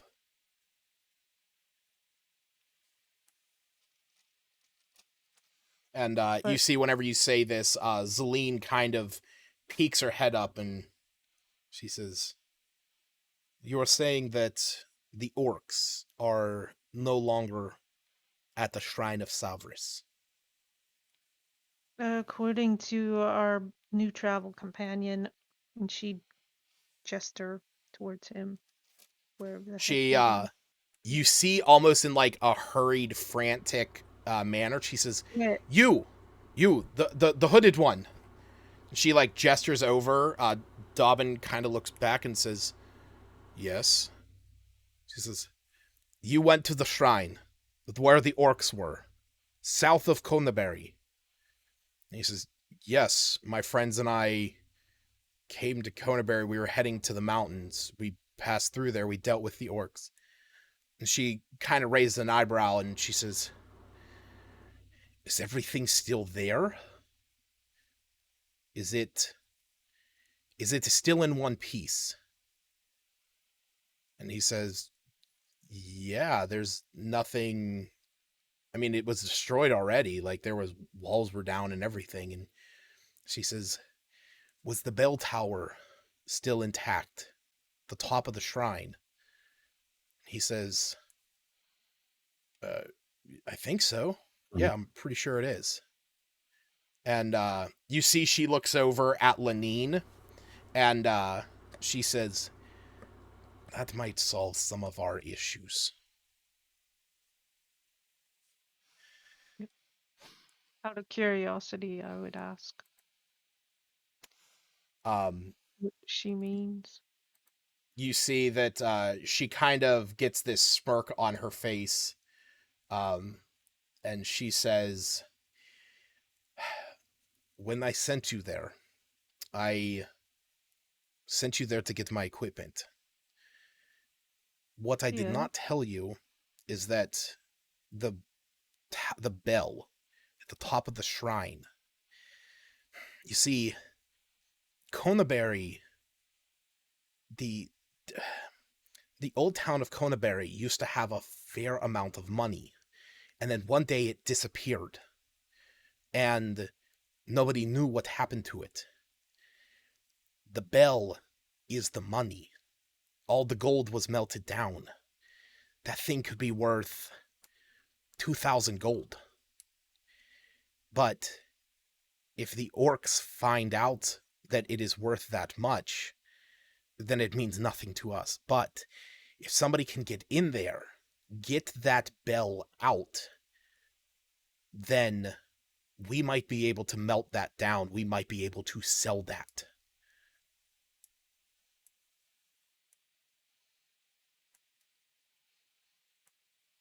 I mean, the whole thing weighs 50 pounds. It's considerable. It's almost solid gold. It's days away. It is. I'm not saying that we're going to be able to get it tomorrow, but I am saying that if the orcs and ogres that are there are no longer there, it may take more time for them to resupply that place, to take a footing there. In time, we might be able to make our way up there and reclaim it. It is. They are valid points you are making. I would. We should consider getting up there, I suppose. You see, what was your goal for the gold, though? Long term. Well, we are going to need gold to build up the new town. We will need gold to rebuild Phandalin. If we are looking to do either of those, that amount of gold would do us well. It is better to have it than not. Probably. As Iluna was already considering giving a couple thousand gold to Lylon in the past. You see, so you see whenever she's saying this, you see like, Dobbin's eyes kind of like go wide. He's like, I had no clue that was even up there. I mean, I remember a bell, but I don't remember it being gold. And she nods and she says, you're right, because it was painted copper. Clever. But a resource worth considering. If there was a way to get it. And you see, not fight orcs the entire way.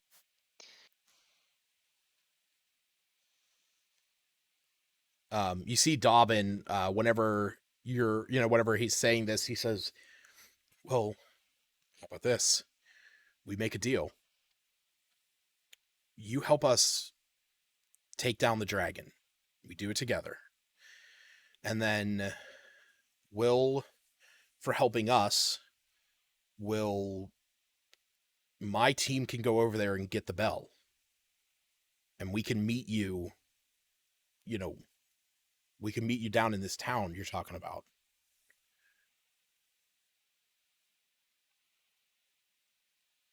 We'll see. We have this town to take care of and a dragon. Yes. We'll see how things are by then. Any input from anyone else who happens to be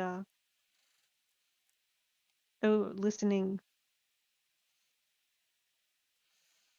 You see Tolbin raise his hand. He says, yeah, I still turn into a rat and all. It's been pretty fun.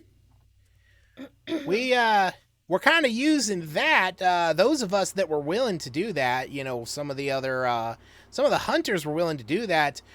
We're using that to scout out where the orcs are so we can kind of get through the forest a little bit easier. I was wondering how you seem to have so much information. Yeah, no, we still got eyes and ears all over this place, and using our abilities, we're able to move through the forest without them even noticing. I mean, that's how we know that they're up at Old Adabra's mill. Oh, right, she said. Maybe we can take them out there. Yes, Albina.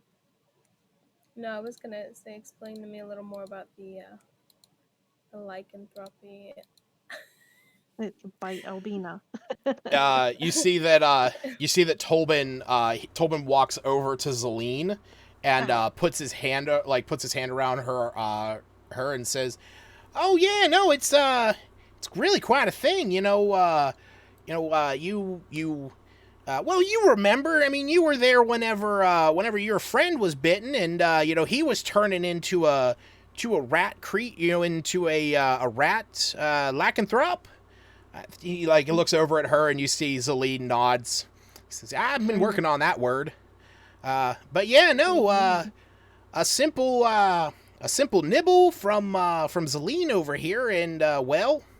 I mean, yeah, you kind of got to be wary, full moon, got to make sure that you're in and, make sure that you're not out and about. Yep. We're keeping an eye on that. Next 2 days, we got to make sure that we're, hunkered down here at the old fortress. Yes. That might be a problem for me then. Yeah, no, that's definitely one of the drawbacks, but I mean, the benefits you get out of it, being able to, transform into a rat, sneak around small places, get good vision. I mean, I can see better as a rat than I can as a human and all. My hearing, improves a little bit, but, like I said, it's fairly easy to sneak about. That's how we're keeping an eye on things. We got a couple scouts out there right now. It does sound awfully tempting, but I'll have to try. Yeah, no, I understand. It's a lot of for a lot of folks, it's one of those things, very taboo. But and for some folks, their whole religion gets into it. There are some folks around here that their gods and all believe that that's a curse. So, but I don't see it as a curse. Zaleen here has talked to me about that a few times. It's a blessing. It certainly helped all these folks down in this fortress. But we should make a plan. And out of game, there's way more options now. Oh no, I thought we were going for a dragon, right quick. Well, I mean, you guys do have plenty of options.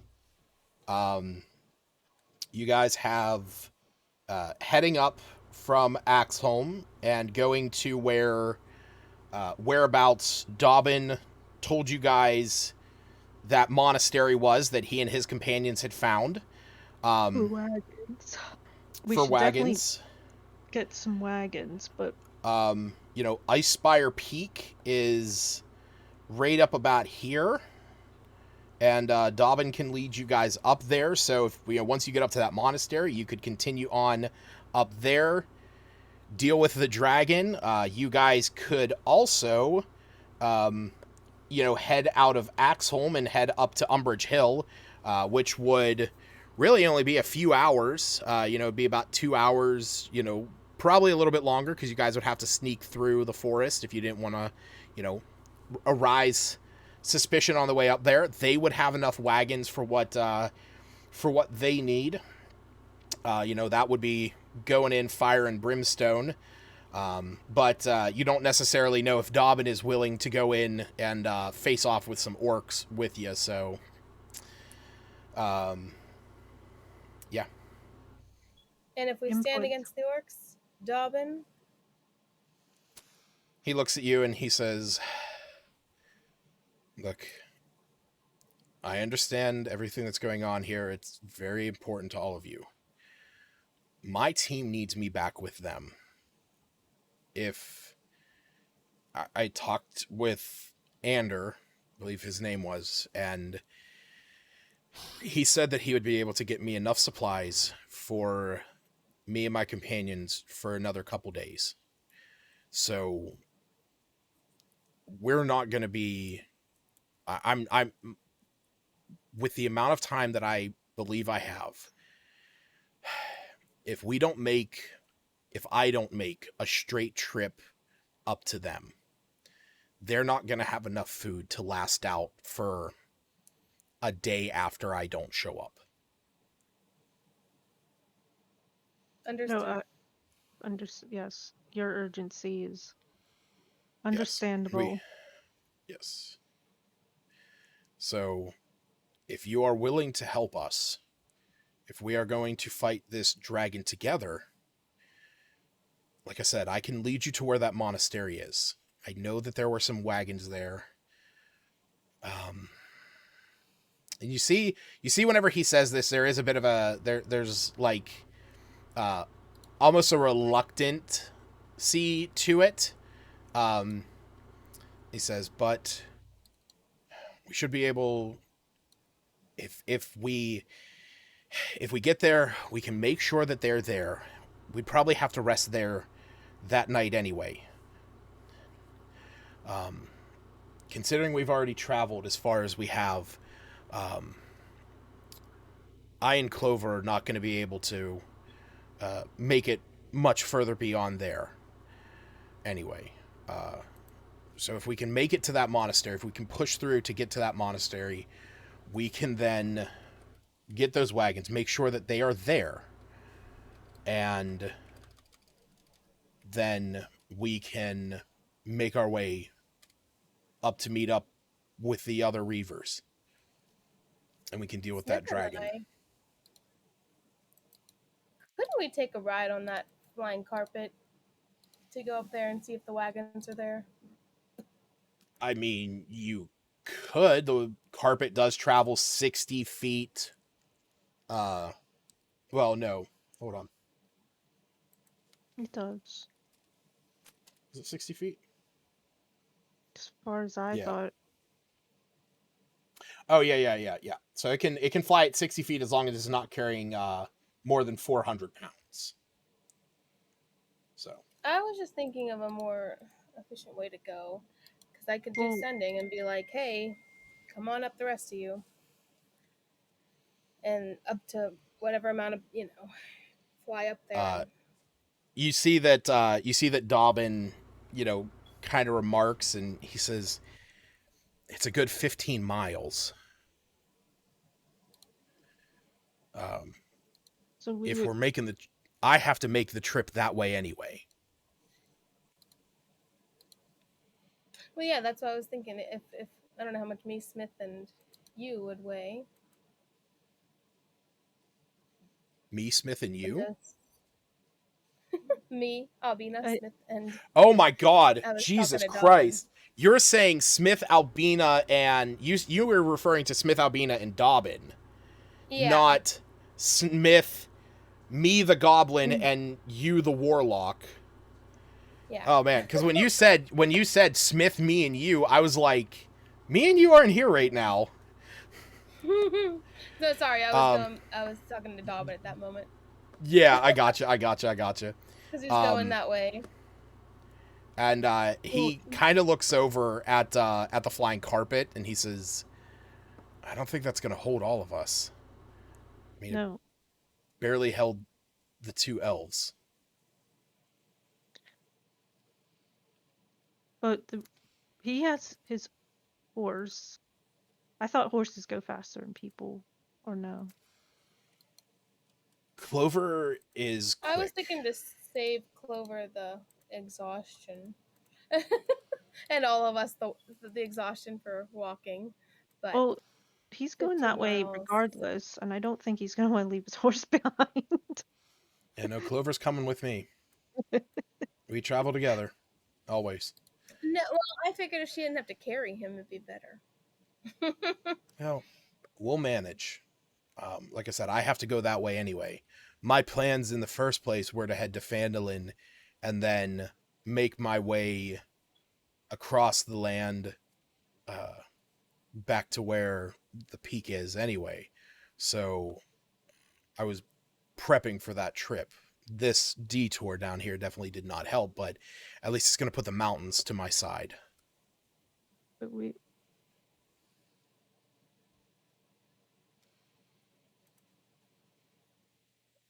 I guess we don't imagine it's safe to bring people from Axholm to get the wagons. Ugh. How would we be able to bring the wagons down if we don't have horses? Or are they just... No, we can carry them. Again, if we head up to if we head up and meet up with my comrades at Icespire Peak, we can deal with the dragon, and we can come back down the mountain. We can get the wagons on our way back. We can, when we go up, if we push through a good 2 hours, we can reach the monastery, make sure that they're still there, and then we can go up to the mountain in the morning. Once we get there, we deal with what we have to, and then we come back down along the mountain. We pick up the wagons on our way back, and then we're back here. And at that point, we will be on our way. We are at least not beholden to the necessity of traveling through these orcish lands now. We can follow the mountains east or west, whichever way we decide to go. Probably west.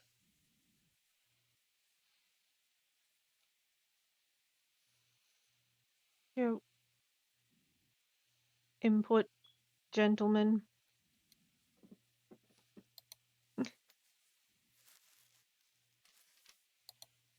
We stop where the Looks like the women are making the decisions. mysterious, the monastery. I mean, we're in Axholm, so they need to start working on packing up those wagons, or if they're just traveling with a bunch of people.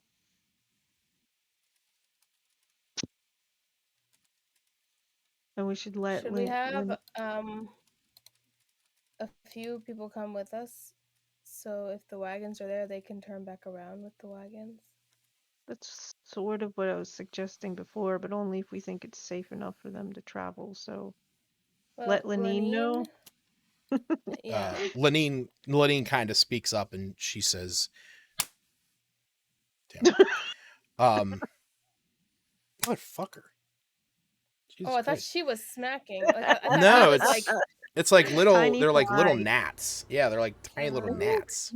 Too, and I don't know why. You must have spilled something. Yeah. Fruity. Well, I mean, I got my G Fuel. Hashtag ad. Yeah. And that pulp in there is not pulp. Yeah. Right.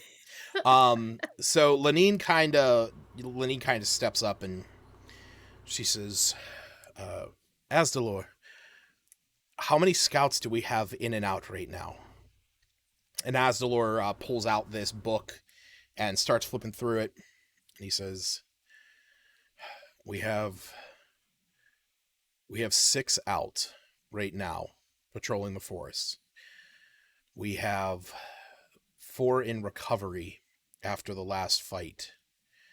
So that's going to leave us with myself and Marcus. Come on, Asdalor, you want to get some wagons? I got to keep over this place. Supposed wagons.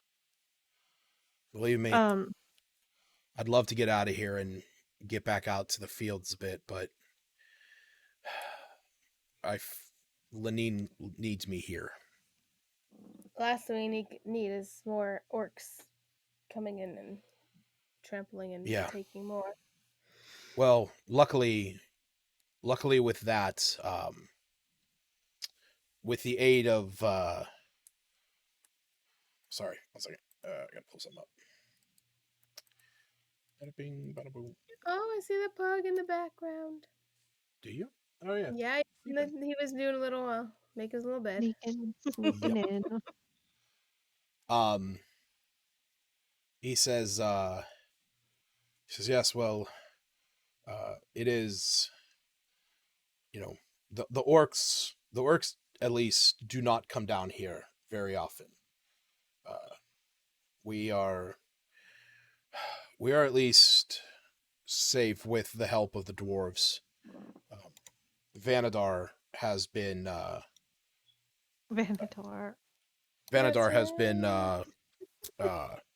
invaluable to us. Of course he has.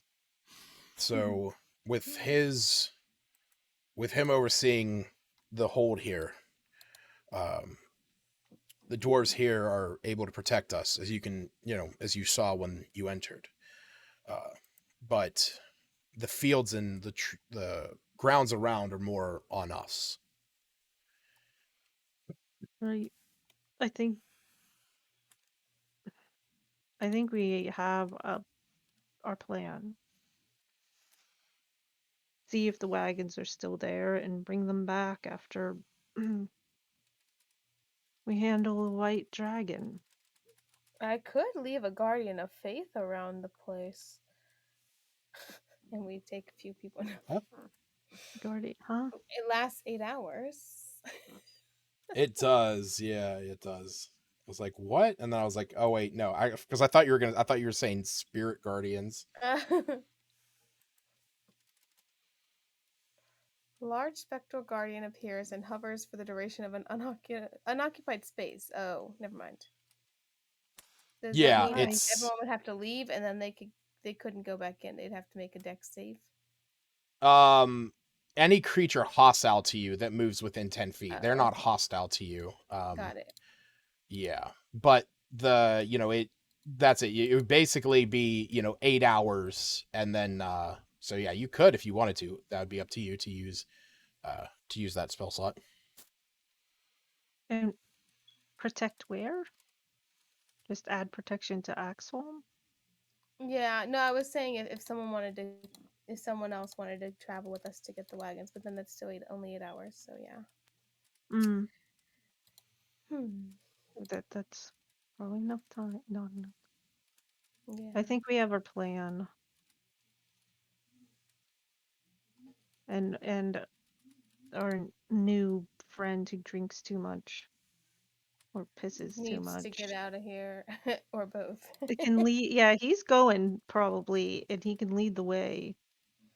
So I guess we need to say our goodbyes. We've only been here for an hour, maybe a bit more. Yeah. You guys have been there for maybe like an hour or so. Still fairly early. So nice. You do see. You actually see. Little Maggie's gonna cry. What's his name? Dobbin. He says, actually, if we want to, an hour is not going to kill us. If we want to rest up here for a little while, I'm fine with that. An hour is not going to change us getting to the mountain anytime sooner. It'll just be that we get to the monastery sooner. And, well, by my remembrance, it's going to be a good 15 miles for us to get there.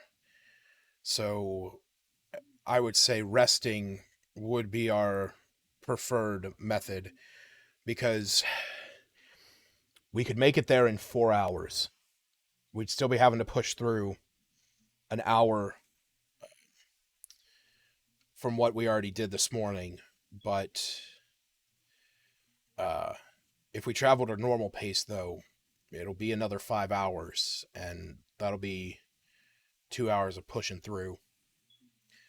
I'll leave that up to you. I know my limits. And gonna go grab the carpet. Just,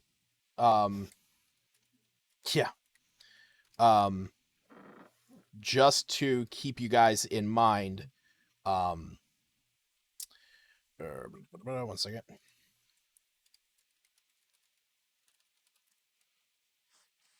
Ooh. I did want to ask about any winter gear that might be available. Not expecting much. But if you see Barthen, kind of peeks up. Dobbin, he says, yeah, you'll need something. I don't have another pair of boots.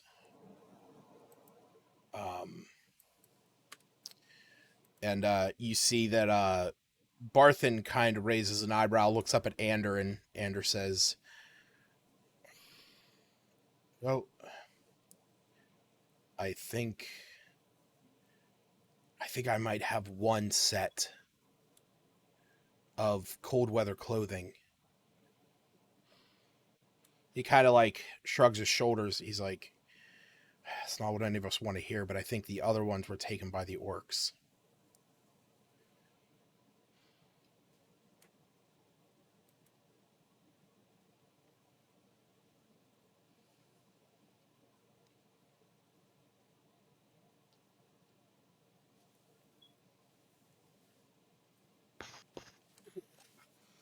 I mean, best I can give is my water walk, which I gave us, so we don't trudge through the snow. We can just walk, on top of it. You see that Dobbin nods and says, "Yeah, that'll help you from slipping. But it's still going to be super cold." I'll be gonna grab the carpet. Just wrap out. Wraps herself up, makes a cloak out of it. Don't mind if I do for a little, Smith. Well, she asked Septus for permission, rather. Merc the dragon. Definitely not make a deal with dragon. We could use a friendly one. White dragons are the easiest to be friends with. Aren't they? What information are you pulling that from? White dragons, black dragons are the sadistic evil ones. They're the ones that will torture you just out of pleasure. White dragons are the chaotic, stupid ones, and they have no rhyme or reason. Makes them very dangerous. They just want to burn down, frost down a village. They will. I mean, that's more of a black dragon. I mean, that's more of like a, black dragons will burn down a village because they want to see people scramble. Well, I mean, it wouldn't be burning down, it'd be melting, but they would melt a town just to see it happen, just to watch people scramble. A white dragon would freeze a town because he thought that because he got an itch up his ass.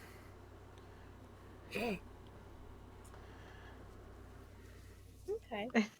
Anyhow. All right. So, yeah, like I said, it seems like what I put there in the chat seems to be the plan.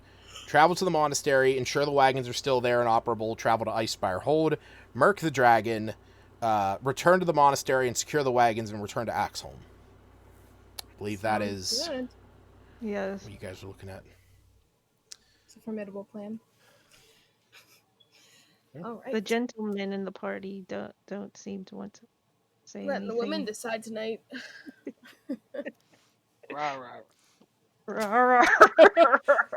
Smith, I feel like Smith and Seftis are like hanging back a bit, and just like Smith's like, I just wanted to wall of fire a bunch of orcs. Right? Like, man, how fucking cool would that have been? I would have like burned them all to death. Never used that spell, I don't think. You can use it on the dragon. Wall. You have, yeah, actually you did use Wall of Fire, once. That was at least once.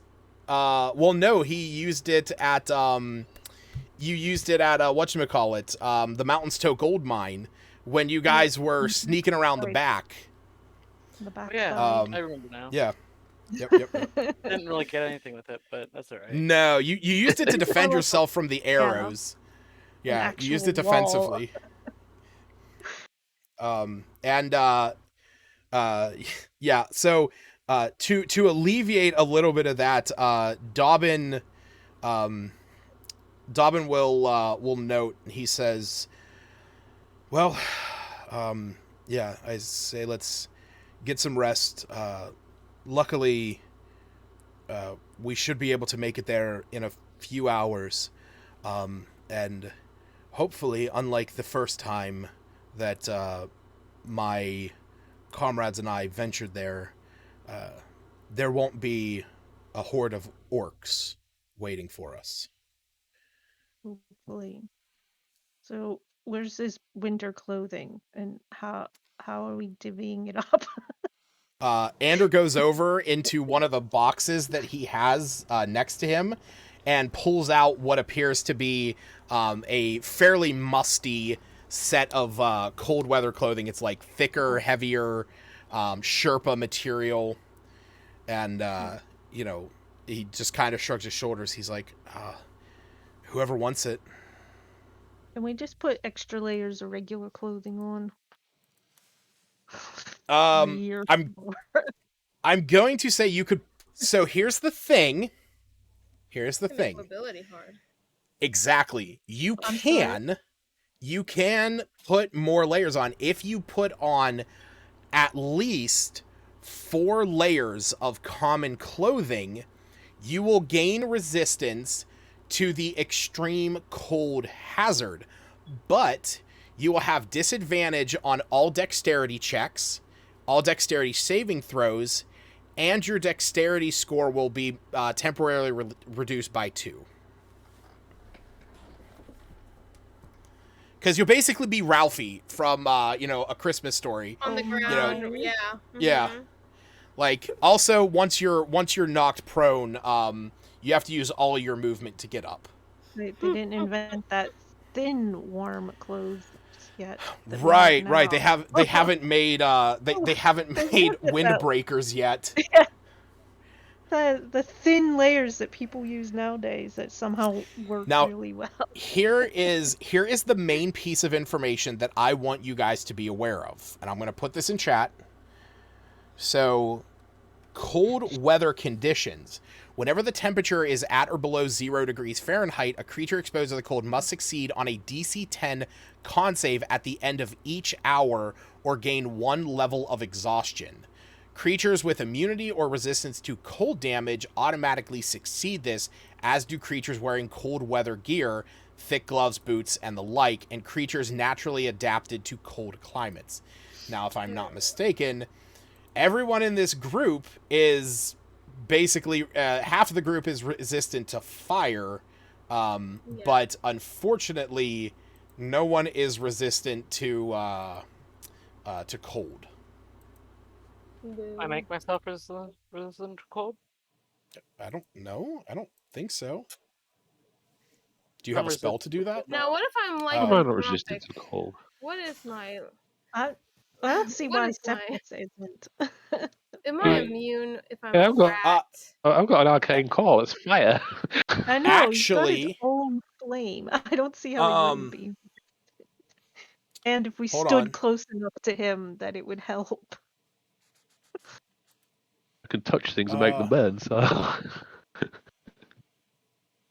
I want to say, oh god, it might have been the other one that I added recently. For some reason, I think the other, the updated version of the Cataclysm Barbarian, I want to say Volcano on that one gives it to you once you're at a certain level. No, it doesn't. Oh no, it would be Blizzard. Yeah, well, yeah, that makes sense. Are rats resistant or immune to cold? No. Boo. Yeah. Okay. I mean, you guys are raging all the time. I mean, you guys. I will say that when Septis rages, I will say that in that scenario only would you be you would not be affected by the extreme cold conditions. Now that's also playing into the fact that you can only rage 4 times per long rest, and you can only rage for up to a minute each time. So, but while you are doing that, that's up to you guys. I mean, is there anyone else that has clothing in this like area that we can buy? Not here in Axel. We're gonna try up where we're going. Ander though did say that Ander did say, though, that the orcs, when the orcs took some of their wares, there was some cold weather clothing in those. That's possibly Umbridge Hill. Possibly. Probably. Right, so let's go get some clothing. Wait, Yeah, that apparently I need sounds some more like threads. I want to have a fight. But let's make some orc stew for the dragon. Orc soup. Well, like an offering. Orcs, level up, fight the dragon. Orc stew. And get some clothing. So here's the thing. It's 7 miles to Umbridge Hill. From where you guys are. When would we start getting into the snow? Like, it's not... Icefire. It would basically be, like... below 0, I suppose. Pretty much once you guys cross, like, this... Like, while it wasn't necessarily the design, like, just before that circle there. And every hour we face a level of exhaustion. Yeah. At the end of every hour, you have to make a dexterity saving throw, DC 10. If you fail that, then you take a level of exhaustion. Yes. Now, Dobbin will tell you that him and his crew up on the mountain, they are where they are camped out. They do have fire, so. And they have been there for a couple days, from what he was saying. So they obviously are not, in immediate peril. So there would be, when you guys would leave the monastery, it's we got 5, 10, yeah. We got like a good 12 miles up to there. So it's going to take you about 4 hours. So you would definitely have to make 2 of those checks going up that mountain. Aside from like, any particular encounters I have planned along the way. You guys are going up into slippery conditions and, there's still creatures that live on icy mountains. Now, what does prestidigitation do? Piece of clothing or something? You can heat up a piece of clothing or something like that with that? Prestidigitation can warm a cubic foot of non-living material. So like you could warm your gloves with prestidigitation, but it is not going to be to the degree that you could ignore those effects. Yeah. Now, I mean, if you want to take the damage, technically heat metal could,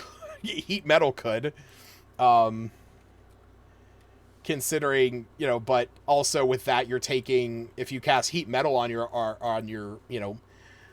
on like a suit of armor, you're taking 2d8 fire damage for every 6 seconds, but I guess you'd be very warm. Considering the metal immediately glows red hot. But that's deadly. It is. I've read about in fact, it's one of the most grotesque things that is in D&D. It is hands down one of the most grotesque spells that exists at 2nd level. Heat metal, if you come up against a fighter or somebody that has plate armor, you can cast this spell. It takes 10 minutes to doff that armor. So for a minute, while you are trying to escape your armor, you're going to take 20d8 fire damage. That's dead. Now, what if we heat... Dead. What if we heat Cephas and he runs and... You guys don't have an artificer, bard, or druid in the group, so... Yeah.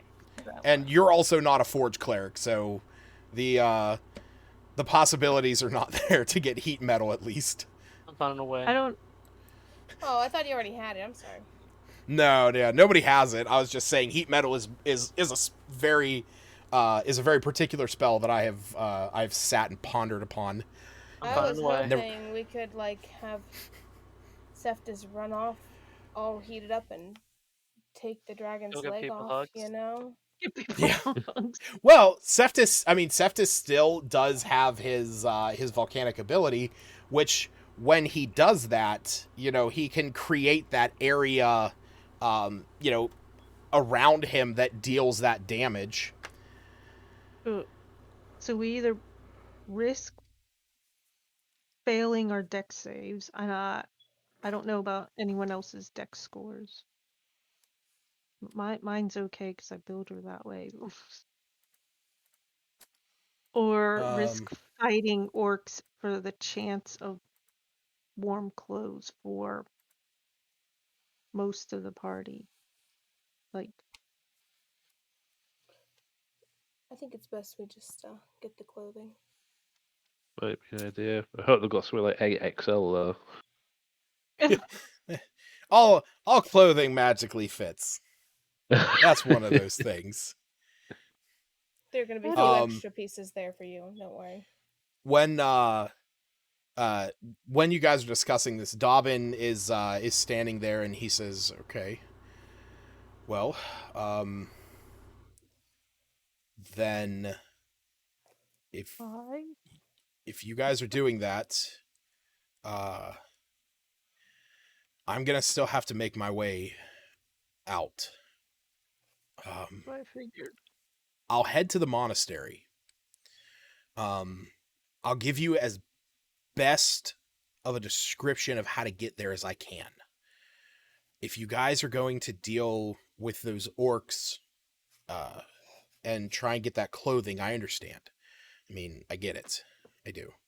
I just can't put myself at that kind of risk without, my friends are relying on me. So I'm gonna head to the monastery. That place you guys are talking about, how far away is it? 7 miles? Is there a map? I would just show him. Oh yeah. They have a map here on the table. Right there. He looks at it and he goes, "Okay. Well, so he's right, taking the hypotenuse and we're taking the legs of the triangle to get there. Got it. Yeah, pretty much. My pen is dead. No. So yeah, he says, "Okay, well, if you guys head up here, that's 7 miles. If you guys travel at a good pace, you should be there in about 2 hours, and then still a good ways, but if you head over directly towards where the monastery is, I mean, that's going to be rough, and you guys are going to be pushing it late into the evening. I just get exhaustion anyhow. Well, I guess if that's the case, like I said, I'll meet you guys at the monastery." Did you see? Is the monastery run down? Yeah, no, like I said, there was orcs there. When we arrived, the place is in shambles. When we arrived, there were orcs there, and we were trying to rest there for the night. We had kind of wandered up into the place, and after seeing them, they immediately drew weapon on us. So we defended ourselves, and we did what we had to do. But no, there is still good cover there, and we'll be able to at least rest there for the evening. Right. Alrighty.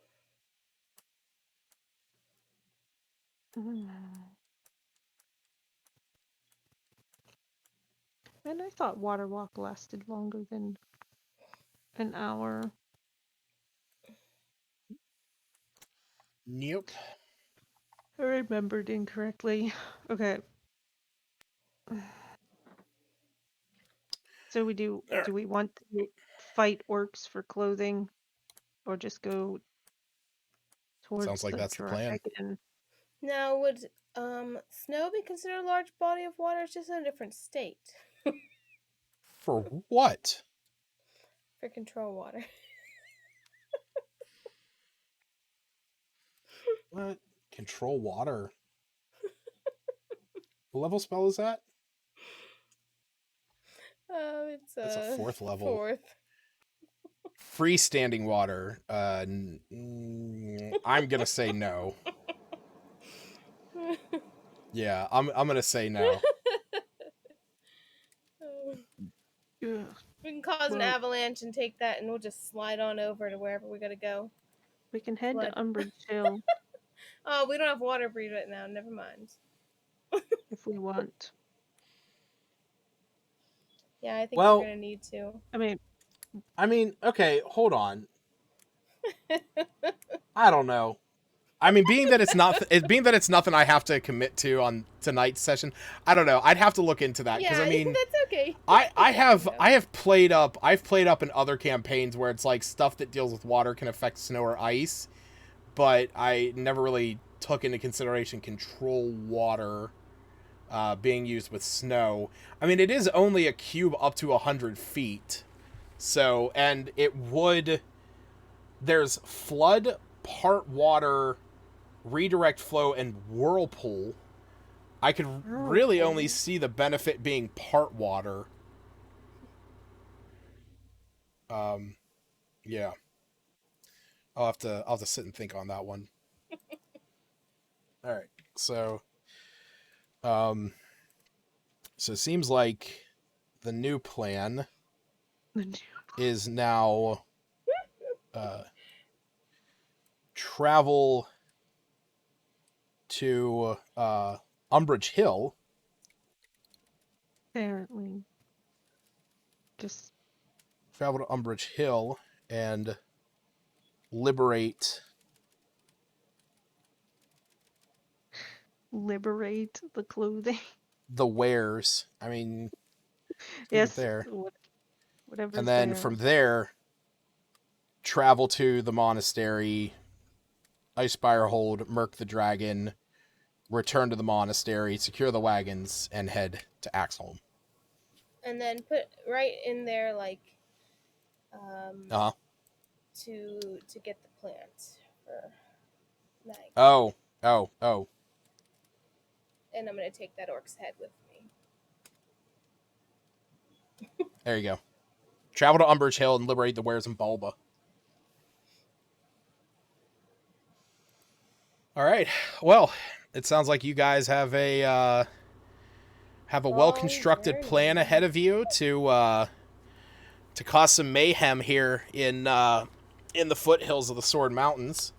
And I think as I know as much as I know Smith wanted to fireball some things, we'll have to address that next session. I thought he was going to get it at Umbrage Hill. As well, funny enough, I don't even have the map for Umbrage Hill loaded on here because I never anticipated needing the updated map for it because things change. I didn't comment about the updated Axholm map. There's there was a dead skeleton on the one side. It I was made me gonna laugh. say that, the dead skeletons when he was yeah. There's a dead skeleton. I'm like, they didn't clean up. Where what's that guy's name? Oh man. What are you guys talking about? There's like skeletons on the map. On the actual map, there's skeletons, and I was like, they're living in there with skeletons against the wall, and you're like saying, no, I don't have all the barrels. Oh, you guys are talking about it, Axholm. I said the Axholm map. Oh, anyhow, yeah. Yeah, I was going to comment it at some point. They're right in the doorways. Yeah. They're just skeletons laying around. Yeah, no, they're, they're just like, nah, we'll leave the unwilling participants of the lycanthropy trial. Yeah. Yeah, those are the people that said no thanks. No thanks. It's like, no, fuck you. I was funny enough, I was actually updating it while things were going on. This is the updated map of Umbrage Hill. It's far more detailed. Also, far better looking, and more, it better illustrates the idea of this being up on a rocky, hilly plateau. So, but I got some work to do on that map for next session. So you don't have we're gonna orcs and bears for us to rescue. Not on the map yet. They're all concealed. So we'll put you guys back here, and that's where we'll call it for tonight.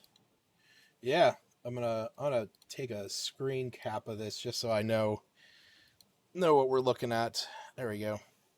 All right, so those of you out there watching the stream, I see we actually had somebody new join in very early. Dino Adventure earlier. So thanks for watching. If you're still out there, appreciate it. But we'll meet up here again in 2 weeks, and so everybody out there in the streaming lands, have a good night.